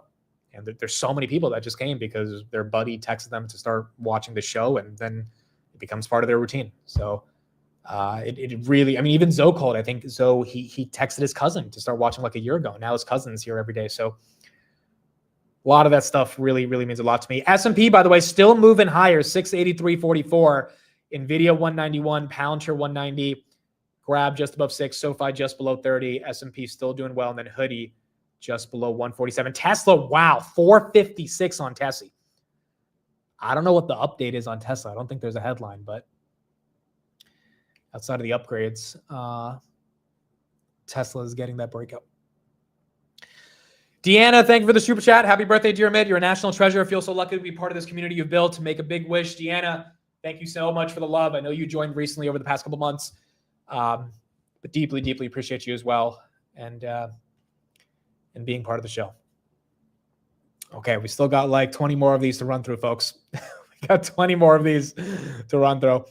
I'm going to try to run through them. I'm going to try to end it at 12 p.m. and get you guys out of here. And then we'll be back on the market close. I just really want to get to everybody because I deeply do appreciate everyone taking the time to send it. Paul, thank you for the gifted 1 membership. Sanjeev, thank you for the $20 super chat. Happy birthday, mate. You're truly amazing and incredibly hardworking. Thank you for uniting this wonderful community and putting all the effort you put up. Keep up the fantastic work. Sanjeev, thank you as well for being here. There is no community unless people show up and people want to be part of it. So deeply appreciate you being here as well. Marvelous Dream, thanks for the super chat. New investor, started listening this year during work, learned a lot. Happy birthday, first time super chatting ever on YouTube. That's also the cool thing. A lot of the newer investors that have just got into the markets because of whatever reason got them excited to think about stocks. This channel being the first place they kind of find themselves into, and then the community being part of something that they haven't been part of before. That's really cool. That's really, really cool. There's not that many other people doing a market open and close every day. And so, the fact that we get to do it every day and get to have more people join it, I think it just makes it really, really fun every single day. David, thank you for the $10 super chat saying happy birthday. Below, thank you for the $55 super chat. Happy birthday, mate. Been following you for years. Please buy a BM&R share on me. Please consider Seattle for a meetup. Seattle is on the list. I've been thinking about that one. And I will buy a share of BM&R on you as well. Thank you, Velo. And thank you for being here. Broccoli Bob's been here for a long time. Thank you for the gifted 10 memberships, Broccoli. Deeply, deeply appreciate you being here for the past couple of years. Round, thank you for the super chat. Happy birthday, man. Thanks for all your DD on Palantir and Hood. Round, thank you for the $20. And thank you for being here. Sharona, thanks for the $10 super chat. Happy birthday, Mitt. Been here since Hoodie was 11. Wow. What a journey on Hoodie. What a journey on Hoodie. Thank you for being here. And thank you for the super chat. Fallen, thanks for the $10. Happy birthday, mate. Even though I work 12 night-hour shifts or 12-hour night shifts, I still managed to watch most of the streams and destroy my sleep. Glad I found you through Joseph Carlson earlier this year. Thank you for that. That really means a lot to me. Again, being part of people's days when they're at work, when they're getting home, driving, all that stuff. Man, it just means more than I can imagine. And yeah, Joseph Carlson, I think he featured like one of my posts in a video a couple months ago, and that's a lot of his audience kind of found me through that. So yeah, it means a lot. I mean, I have my own content creators that I listen to throughout the day that gets me through, what I'm doing throughout the day. And so it does really mean a lot to be like that for someone else. And I take that very seriously. And I, try to not undermine that position that I'm in and try to make sure it's as valuable as it can become. So thank you for being here. Conversad, thank you for the 10 super chat. Hey, I made it quit my job that I had for 20 years to focus on doing lives like you for the Portuguese community starting in December. Thank you so much for your content. Palantir changes life. Wow. Definitely DM me your link on Twitter. I will blast it out to anyone who is in the Portuguese community. And dude, that's incredible. That is absolutely incredible. I think there is a lot of demand for stock market content in a different language. So whether it's Spanish, Portuguese, I mean, like Hindi, there's YouTube has 2.6 billion people using it. And not everyone obviously speaks English. So there's plenty of TAM and opportunity for people doing what I do in a different language. And that's super awesome. So thank you for being here. And let me know when your channel launches. Angela, thank you for the $28 super chat. Angela, I know you've been part of the show for a long time. I think you're part of Chris's Patreon, if I'm not wrong. So thank you. Thank you for being part of this entire community. Thank you for the super chat. Tess, thank you for the super chat. Happy womb. How do you say that word? Womb? Womb, right? The womb? That's how you say it, right? How to say, or is it womb? No, it's not womb. I'm being stupid. It's not womb. It's freaking womb. It better be womb, bro. Womb. Okay, good. I almost said WOM, bro. I almost said Happy Womb Evacuation Day. Was going to wait till tomorrow as per what you said about your community giving on your birthday, but you're in the midst of loads. And in my community, we give on birthdays, so just enjoy your gifts. Thank you, Tess. Appreciate it. Of course, your super chat would be the comment that makes me mess up the word, because why not? Tess has been trolling me on pronunciation for 2.5 years. Dude, is it crazy to say I thought it was womb? Like, I knew I heard the word womb before, but I just wanted to confirm with Gemini. That's why we freaking buy Google stock, okay? Needed to have a little bit of confirmation. But thank you, Tess. Deeply, deeply appreciate it. Tess has, again, been a big supporter of the channel for the past couple of years. She has crushed it outside of Palantir and Hood. For those that don't know, and you guys probably know by now, I mean, her name is literally Quantess. This has been her baby, D-Wave right there, for the past $35. I mean, she was buying this thing below $1, so she is up more than 35x. I think, in fact, she sold some recently to buy a house. So, you know, she was able to use those gains and really maximize the potential of what she's been able to do.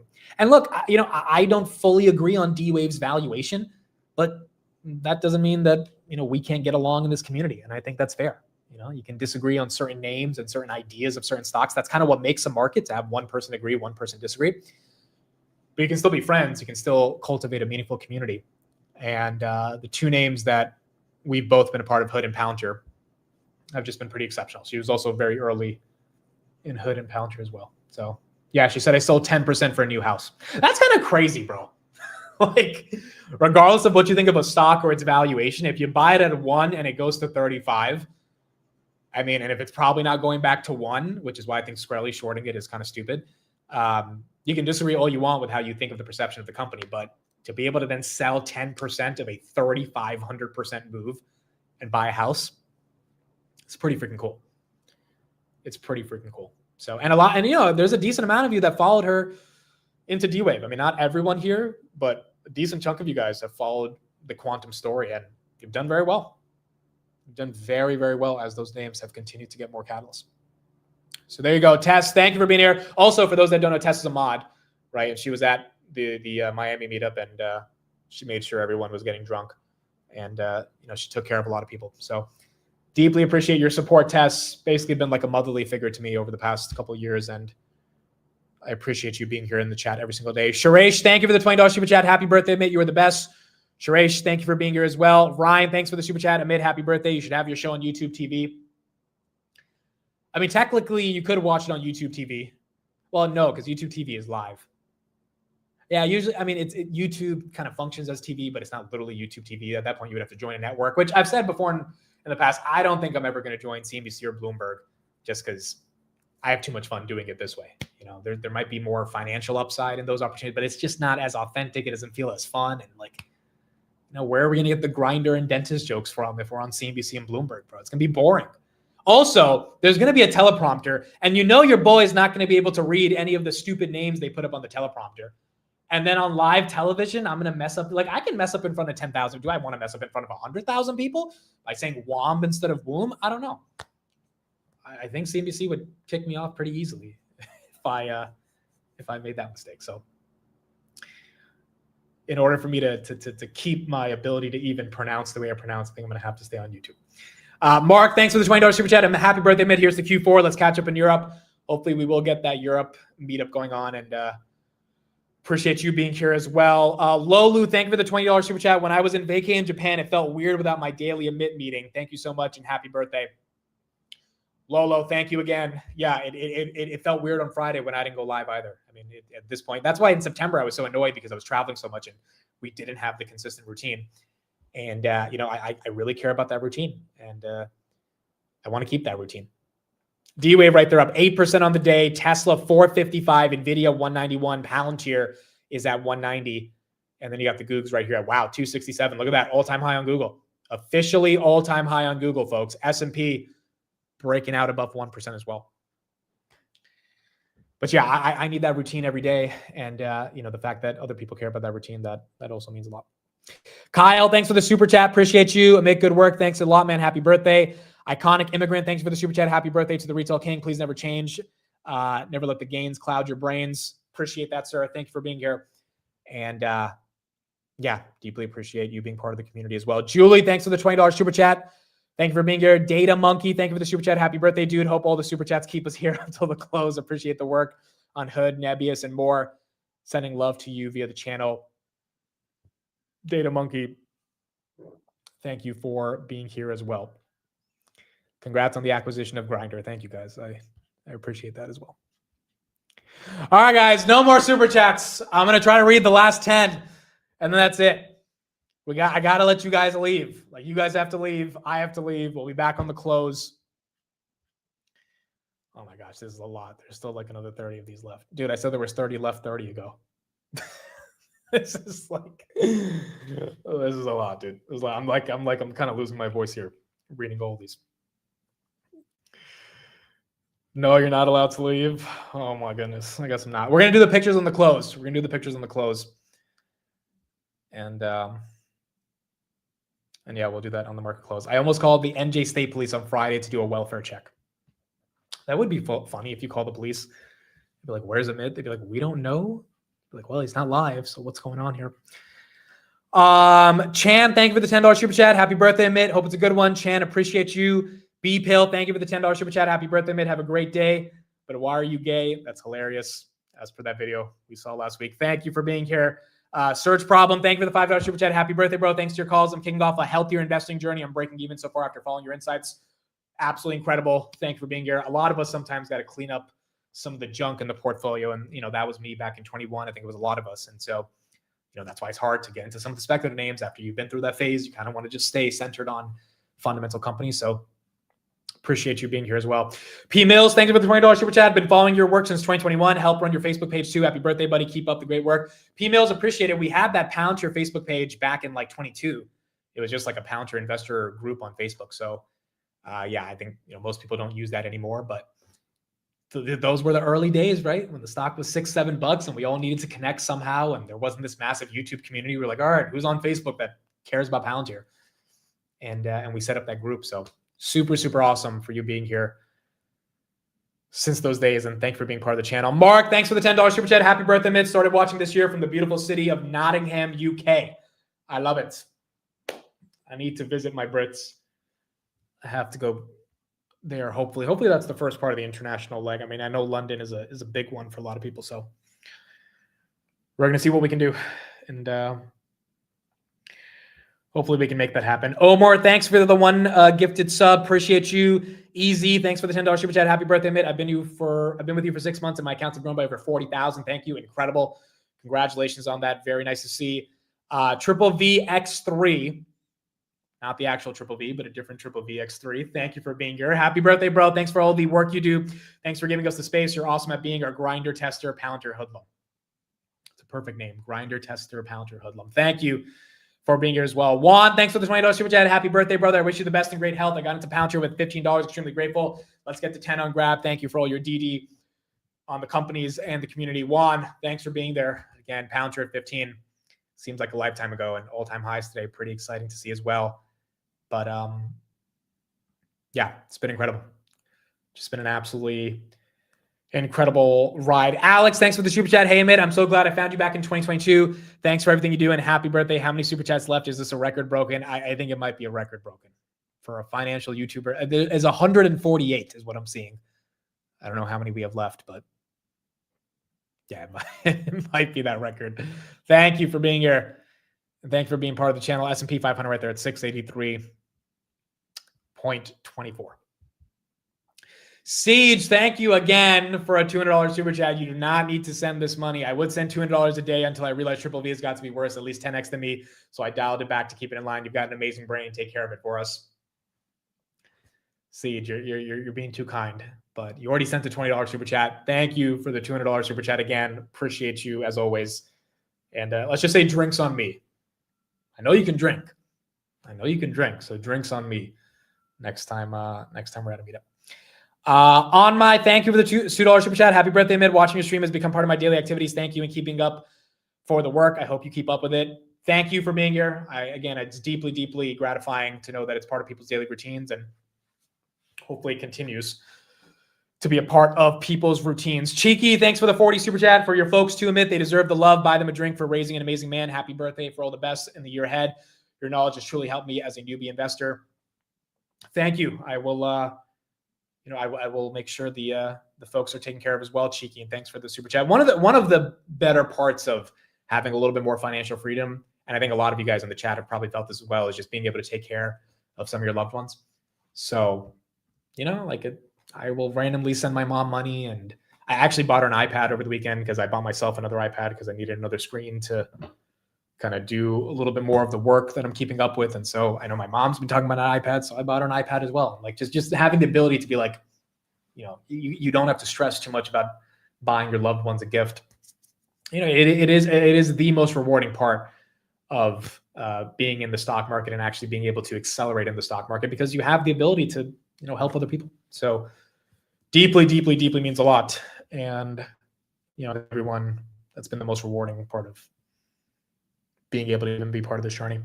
Joe, thanks for the $20 super chat. Happy birthday, Mid. You're doing wonderfully. Great effort. Keep up the spirit. Shine brighter all the time. Keep it up. Joe, thank you for being here. Thank you for being part of the show as well. The first trillionaire, thanks for the $5 super chat. Amit, it's weird to say this to a stranger, but I'm proud of you, and I'm also so grateful to be here. Wish I found you earlier, but I tune in every day now. First trillionaire, first of all, I'm proud to know you as well, because if you're actually going to be the first trillionaire, then I would love that they're in my chat. That would be incredible. And yeah, man, I appreciate you being here every day. The fact that you're, tuning in multiple times a day, it means a lot. AZ, thanks for the $50 super chat. Thank you for being here. Aldrich, thanks for the $10. Happy birthday, man. Thanks for showing up every day. Hope your coffee is always the right temperature and your pillow is cool on the other side. Aldrich, thank you for being here. Thank you for being part of the channel. Ken, thanks for the $20 super chat. Just here to keep you on. Happy birthday. I know you since 2022. You don't know me, but we have had some exchanges. Ken, means a lot. There's another person named Ken Bahorsky, if he's watching. And he initially sent me one of the first pieces of Palantir paraphernalia that I've had ever. And it's this like metal logo of Palantir. So a lot of people from that 2022 timeframe that have kept up with the channel. And it means a lot. So thank you, Ken, for being here. Chili Dog, thanks for the $10 super chat. Happy birthday, Mid. I'm here daily and appreciate you. Freedom Nick, thanks for the $10 super chat. You have been a blessing during the stress of this market. Thank you for your joy.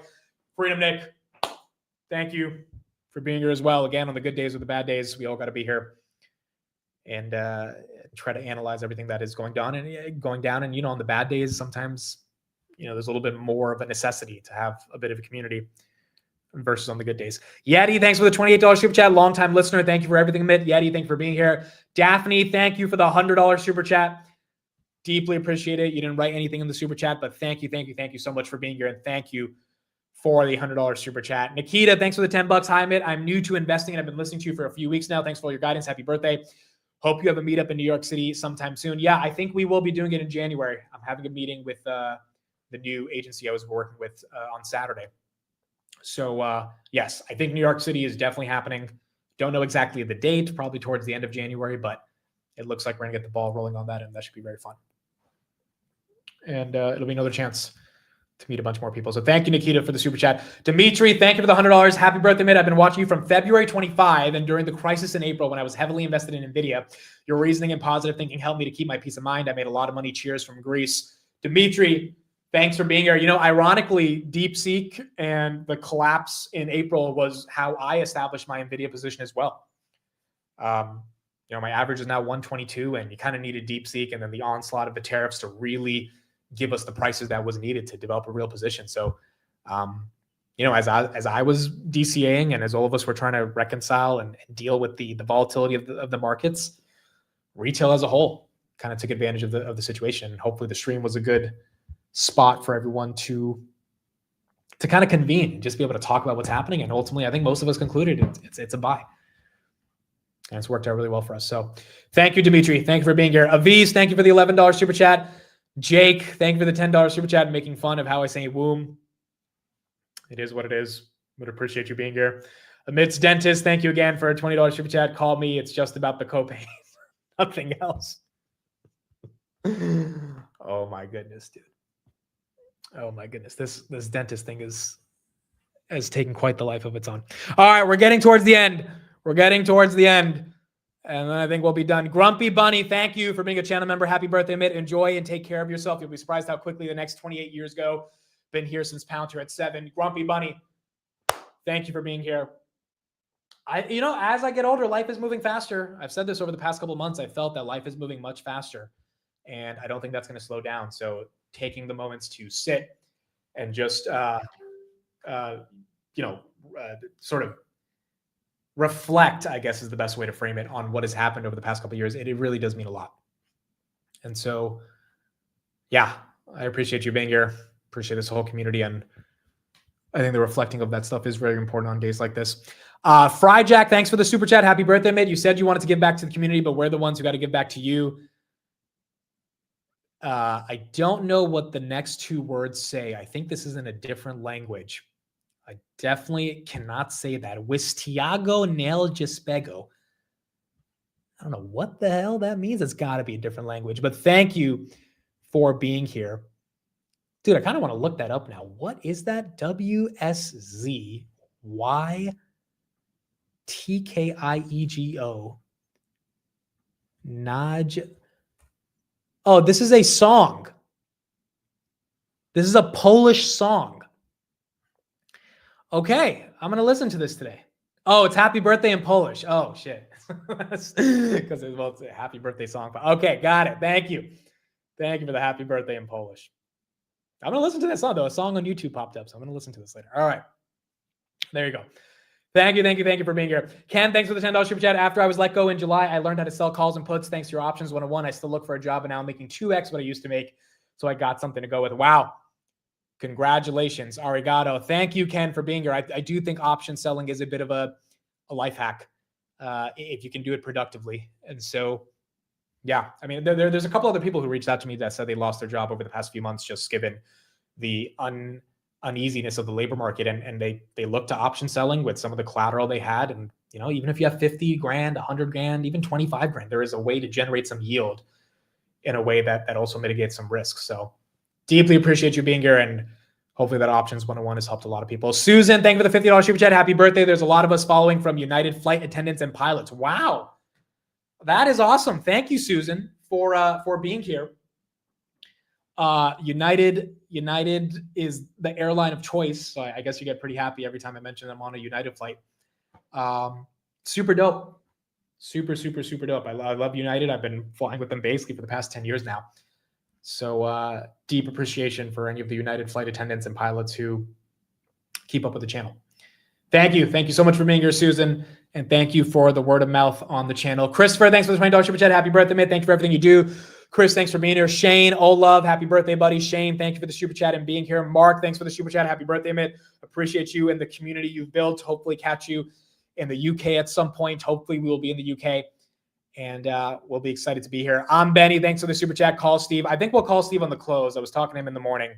I know he's got a little bit of a busier Monday with meetings, but we'll definitely give him a call later and we'll talk to him.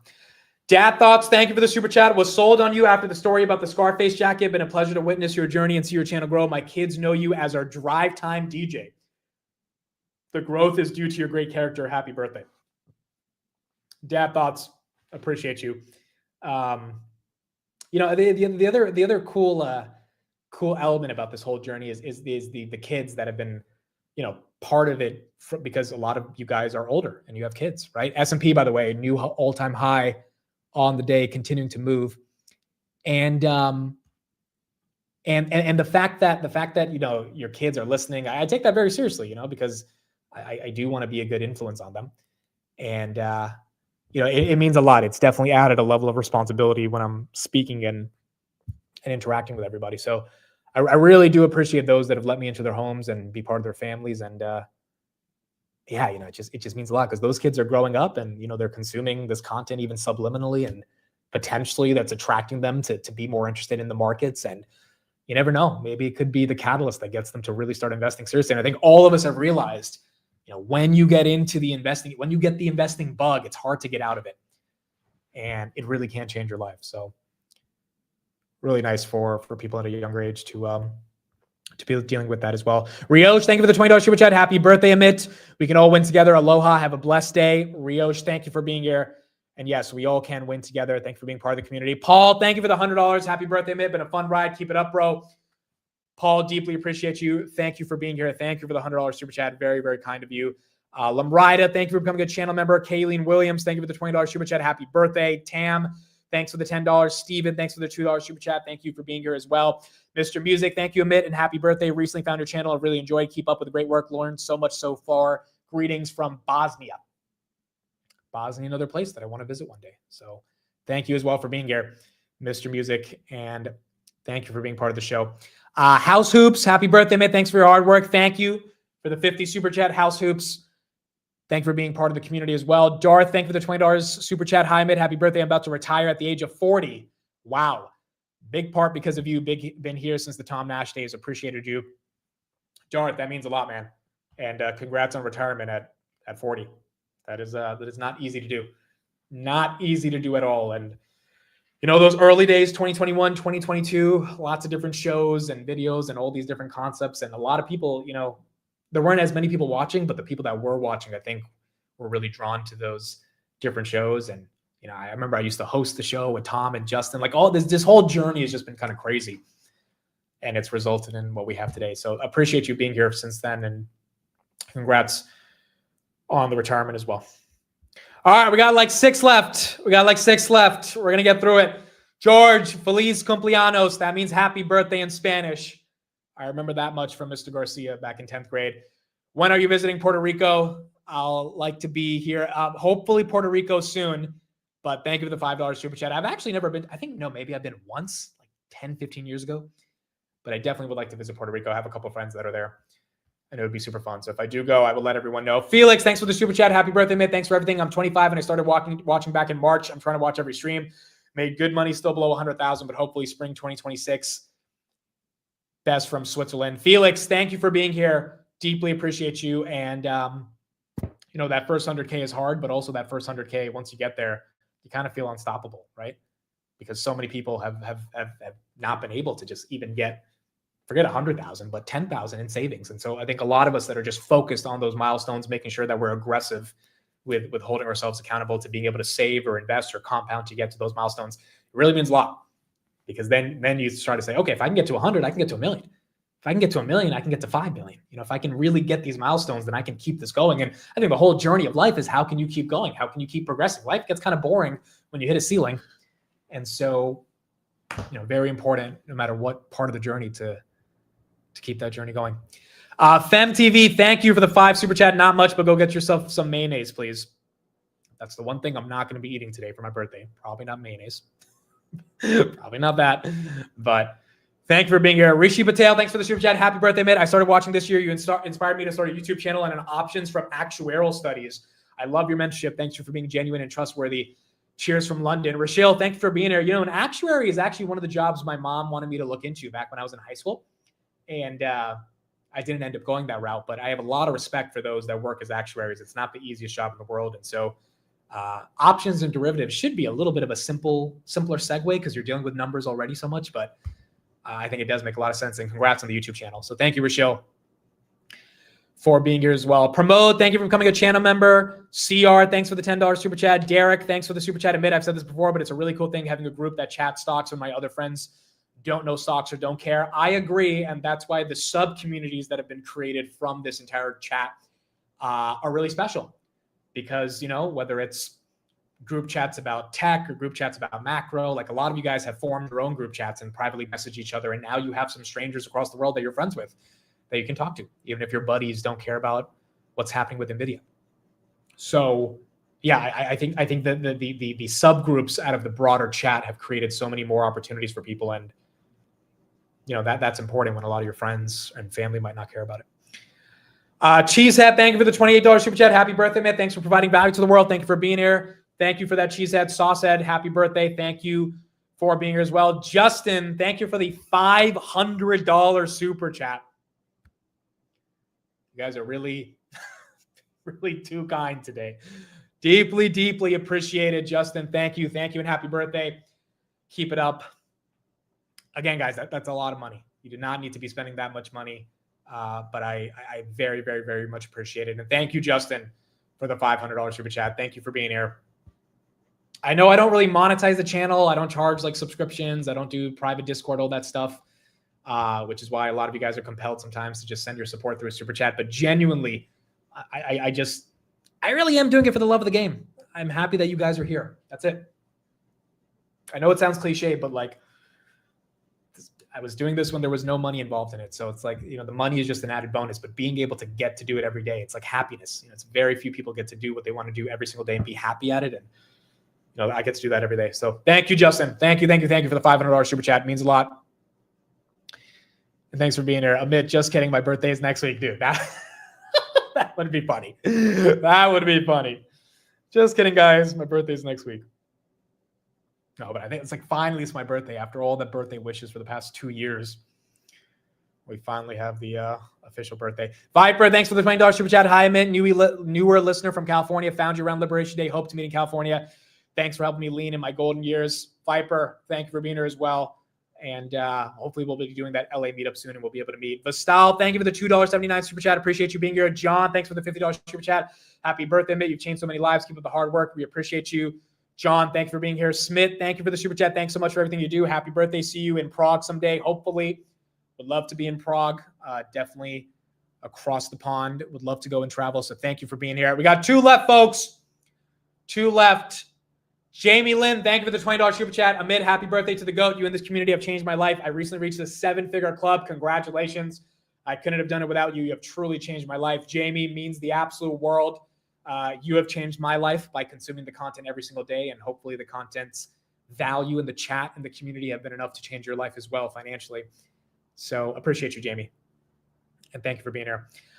Metal God 2030, thank you for the $50 super chat. Happy birthday, mate. Hope you have a wonderful day. Thanks to you, I learned about Palantir and a lot about the market. Again, thank you for being here, Metal God, and thank you for being part of the channel. Idris, thanks for the $10 super chat. Happy birthday, Amit. Thanks for everything you've done. Greater heights await you. See you once you're in Singapore. Looking forward to being to Singapore, hopefully in July of next year. Thank you for being part of the channel. And then Jake, thank you for the $25 super chat. Thanks for making my daily morning drive enjoyable. Happy birthday. Thank you for being here every day while you're on that daily drive and allowing me to enter your world. Okay, the last one. That's it. We are done. Last one. Please do not send any more. I legit cannot stay live any longer. But Gui from the UK, thank you for the 10 super chat. I think we legit spent an hour reading super chats. So we had 180 super chats. Thank you, everybody. Again, it's so counterintuitive because you're like, stop sending me money. When in reality, someone would be like, oh, great, let me milk this. I'm making tons of money right here. But like, first of all, I feel bad that people are sending money. On my birthday, I should be giving back, not you guys give to me. That's just how I've always felt about, a special day like a birthday. And number 2, it's like, you don't need to send the super chats. Like the fact that you guys are here every day, that is more than enough. It is not about the money. It is about the fact that people care. And I just think we're building something special, dude. I really do think we're building something special. I think in the next 10 years, this could be even bigger than what a lot of people imagine. I mean, there's no heights to where this can go. But to build anything real, again, going back to Palantir, to build anything real, you've got to build it with the intent of not worrying about sucking the life and the money out of the customer or the community, but building something so authentic that the money will eventually find you. But like, are you building something? And that's what Palantir did for 20 years. They built something very real, and now they're getting rewarded for it. But it took time to go through all that shit to build it and to not take the easy way out. And that's the approach that I'm having here. That is the goal. And, the fact that people care so much, it is deeply humbling. It's deeply humbling. Google's buy some Google stock, bro. Today is going to feed Google's next quarter's EPS by God knows how much. Google right there, all-time highs, 267. Palantir just under 190. S&P 683 on the day as well. Jav, thank you for the $50 super chat. Jake, thanks for the $10. Dollar Dash, thank you as well. I found you 2 months ago. Best thing I did. Listening to you every morning on PST and every market close. Wow, that's early. That's 5:45. So appreciate everyone from the West Coast. Appreciate everyone across the world that has to get up at a weird time to watch this stuff. Spencer, thanks for the super chat. Blaine, thank you. Robert, thank you. Again, all you guys, it really means a lot, guys. I don't know what else to say. don't know what else to say. I didn't know that I would end up in this position in life, and I'm trying to make sure that this position is something that really is not taken for granted. I guess is the biggest thing. Don't want to take it for granted at all. So, yeah, man, it means a lot. It means a lot. 28 years old, reflecting on life, getting older. It's important to, I think, take a moment to just look back and see, how life is progressing. We only get one of them, and then we're gone. And that is the inevitability of life. That, I don't speak about it as much. I mean, I used to speak about this a little bit more back in 2022 for those that used to listen to the late night stock talks that we used to do. But, mortality has definitely been something that has been on my mind realistically since I've been 20 years old. I mean, I've studied a lot of philosophy that has to do with existentialism and what it means to even be alive and how do you want to conceptualize the nature of existence. Albert Camus, a massive influential philosophical influence on myself. And I've thought about mortality and death very deeply. And the conclusion that I've come to in regards to the idea that we all got to die one day is, it's as cheesy as it sounds. You've got to make the most of the finite time you have on life. And quite frankly, the finite nature of existence is what brings purpose to everything that we're doing. If you could live forever, it might not be as valuable. You might not feel as excited to take on the day-to-day responsibilities of being alive and the day-to-day tragedies and chaos of existence and having to live and pay the bills. And like to get through all that shit every day is a journey. And to even feel that journey is worth going on, you've got to be excited to live in the moment. It's part of the reason, the energy that people feel comes from the market open, market close every day, whether there were 40 people or 400 people or 4,000 people over the years that have been watching. A lot of that energy comes from this idea that you have, at least from my perspective, one life. And the fact that people even care to consume my content in this one life means that I'm going to give them the best show I can possibly give them. And that means bringing the most amount of energy and excitement and enthusiasm and hopefully value to people's daily lives. Because you only have one chance to do it, right? And eventually the show is going to come to an end. I don't know if that's at 35, if that's at 45, if that's at 50. Like, I don't know when we stop doing the market open, market close, but eventually there will be some end to the show, as there is with any show ever, right? There's eventually an end to it. And so making the most of what we've been building, which, I don't want to end anytime soon, because I just feel so grateful to be able to do it every day. And the fact that so many thousands of people feel that same gratitude, it means a lot. Shut your dirty mouth. You're never ending the show. Dude, I've thought about it. Like when I took Friday off, I was like, what if I actually took like a month off? Like what would happen, bro? Like, I just feel like so many people would be like annoyed more than anything. Cause like, yeah, you guys like me, but you also like getting the news and the updates, and like, you need to get it every day. And it's like, there's not that many people doing this in a way that I think is as succinct as hopefully I've been able to put it every morning and afternoon. And I definitely think a lot of people would be pissed off, but I also have no intention to stop, because, I think I really just think we're at the beginning of it. So last thing I'll say is I think the reason this whole thing has worked is because there's a level of authenticity towards building this. Whenever you're doing something really creative, you got to resonate with people. Like, the people are your boss, right? Whenever you're doing something creative, the people are your boss. And one thing I've had to settle with over the past couple of months now is the channel has grown more substantially, and my name has grown more substantially on like platforms like Twitter, is everyone has an opinion. And if the boss is the public, then, technically you have to listen to every opinion.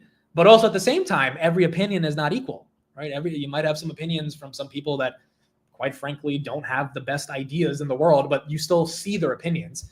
And so I think part of this journey in remaining authentic is not necessarily changing the way I am or the way I operate or how I think about the world because of what other people think. Because trust me, when you get to a stage where you're getting thousands and thousands of opinions a day just being thrown at you about a variety of topics, forget the stock market, opinions about anything, about who you are as a human being, like it is a bit of a toll. And I don't want to say it in a woe is me type of thing, but I do want to say, like, there is a toll that Tanner relates to this, so some of the other, guys who are doing this full time, like it's a lot you have to deal with, and you have to try to navigate your mental stability when you're dealing with all those opinions. But at the same time, it doesn't mean that you ignore those opinions, because those opinions could actually be very helpful towards making the show even better.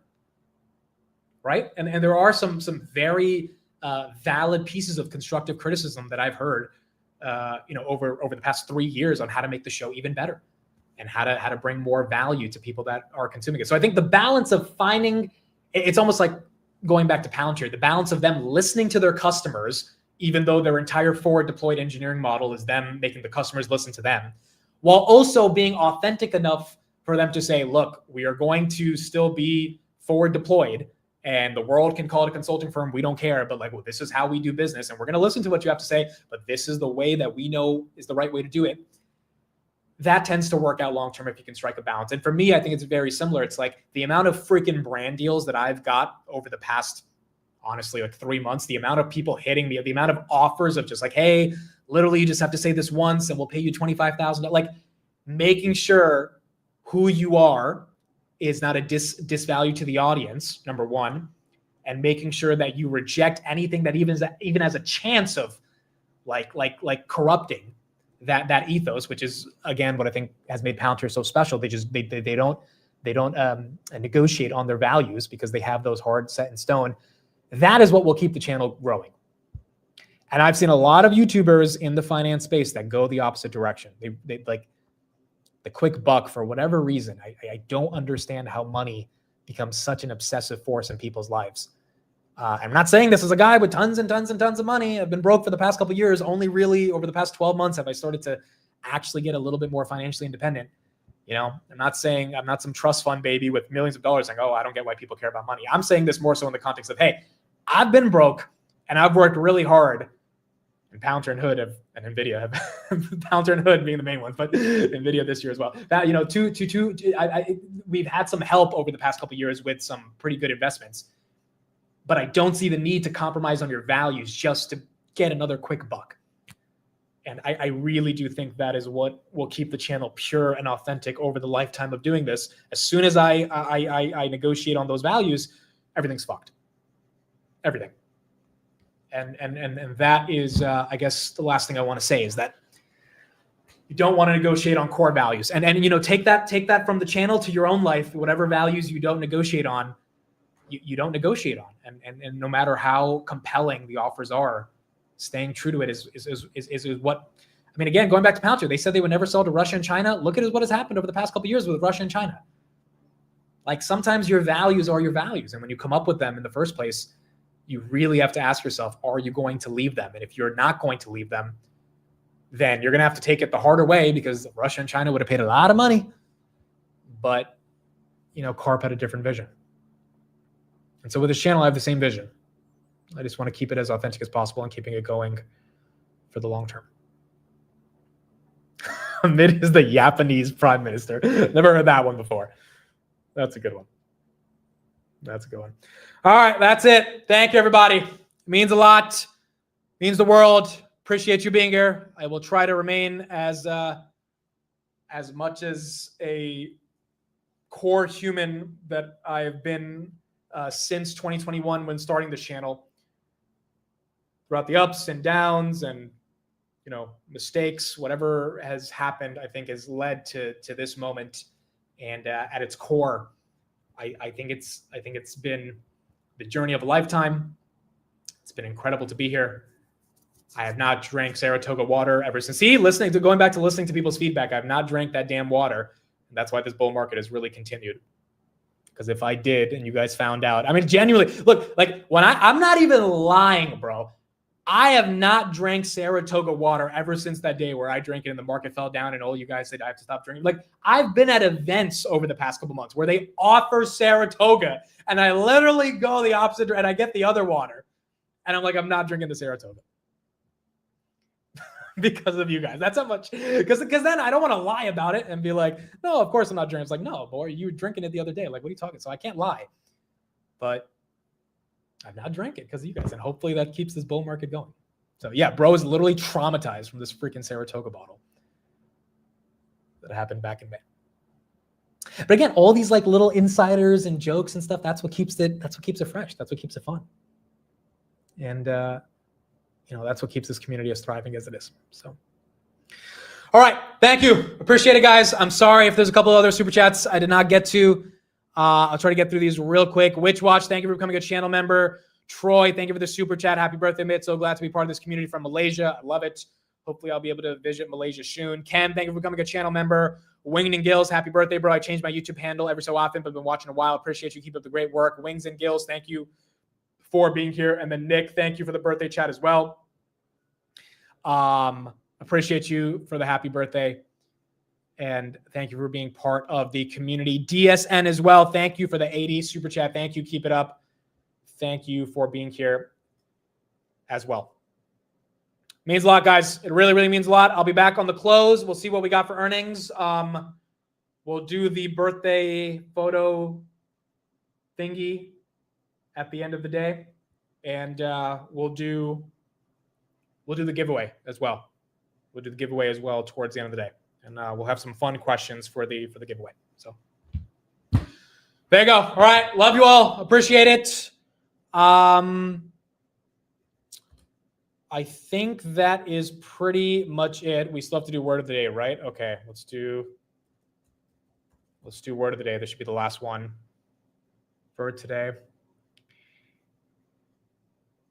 Okay, here we go.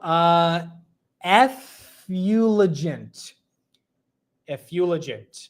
No, sorry, effulgent. Damn, I said effulgent. It is effulgent. Effulgent.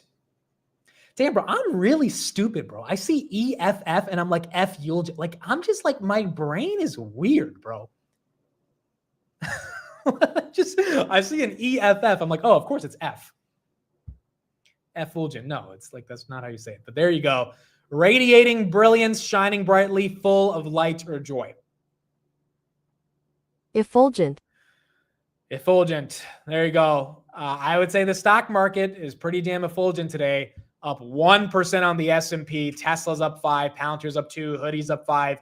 Nvidia's up 3. SoFi's up 3. Google's up 2.7. I mean, you're really getting some exciting moves right here. And if we can continue this on to the end of the day and then going into earnings starting tomorrow, and then this would be a very effulgent stock market for the end of the year. All right, that's it. Thank you, everybody. Appreciate it. Thank you for the super chats. Again, means the world. I'll be back on the market close. We'll do a fun birthday stream. We'll cover the markets. And we don't have any major earnings today. We have a couple of companies, including Cadence. We'll look at those. And then we'll keep going from there. Thank you, everybody. Deeply appreciate you all. Love you all. I will see you guys on the market close. Bye, everybody. Have a good one.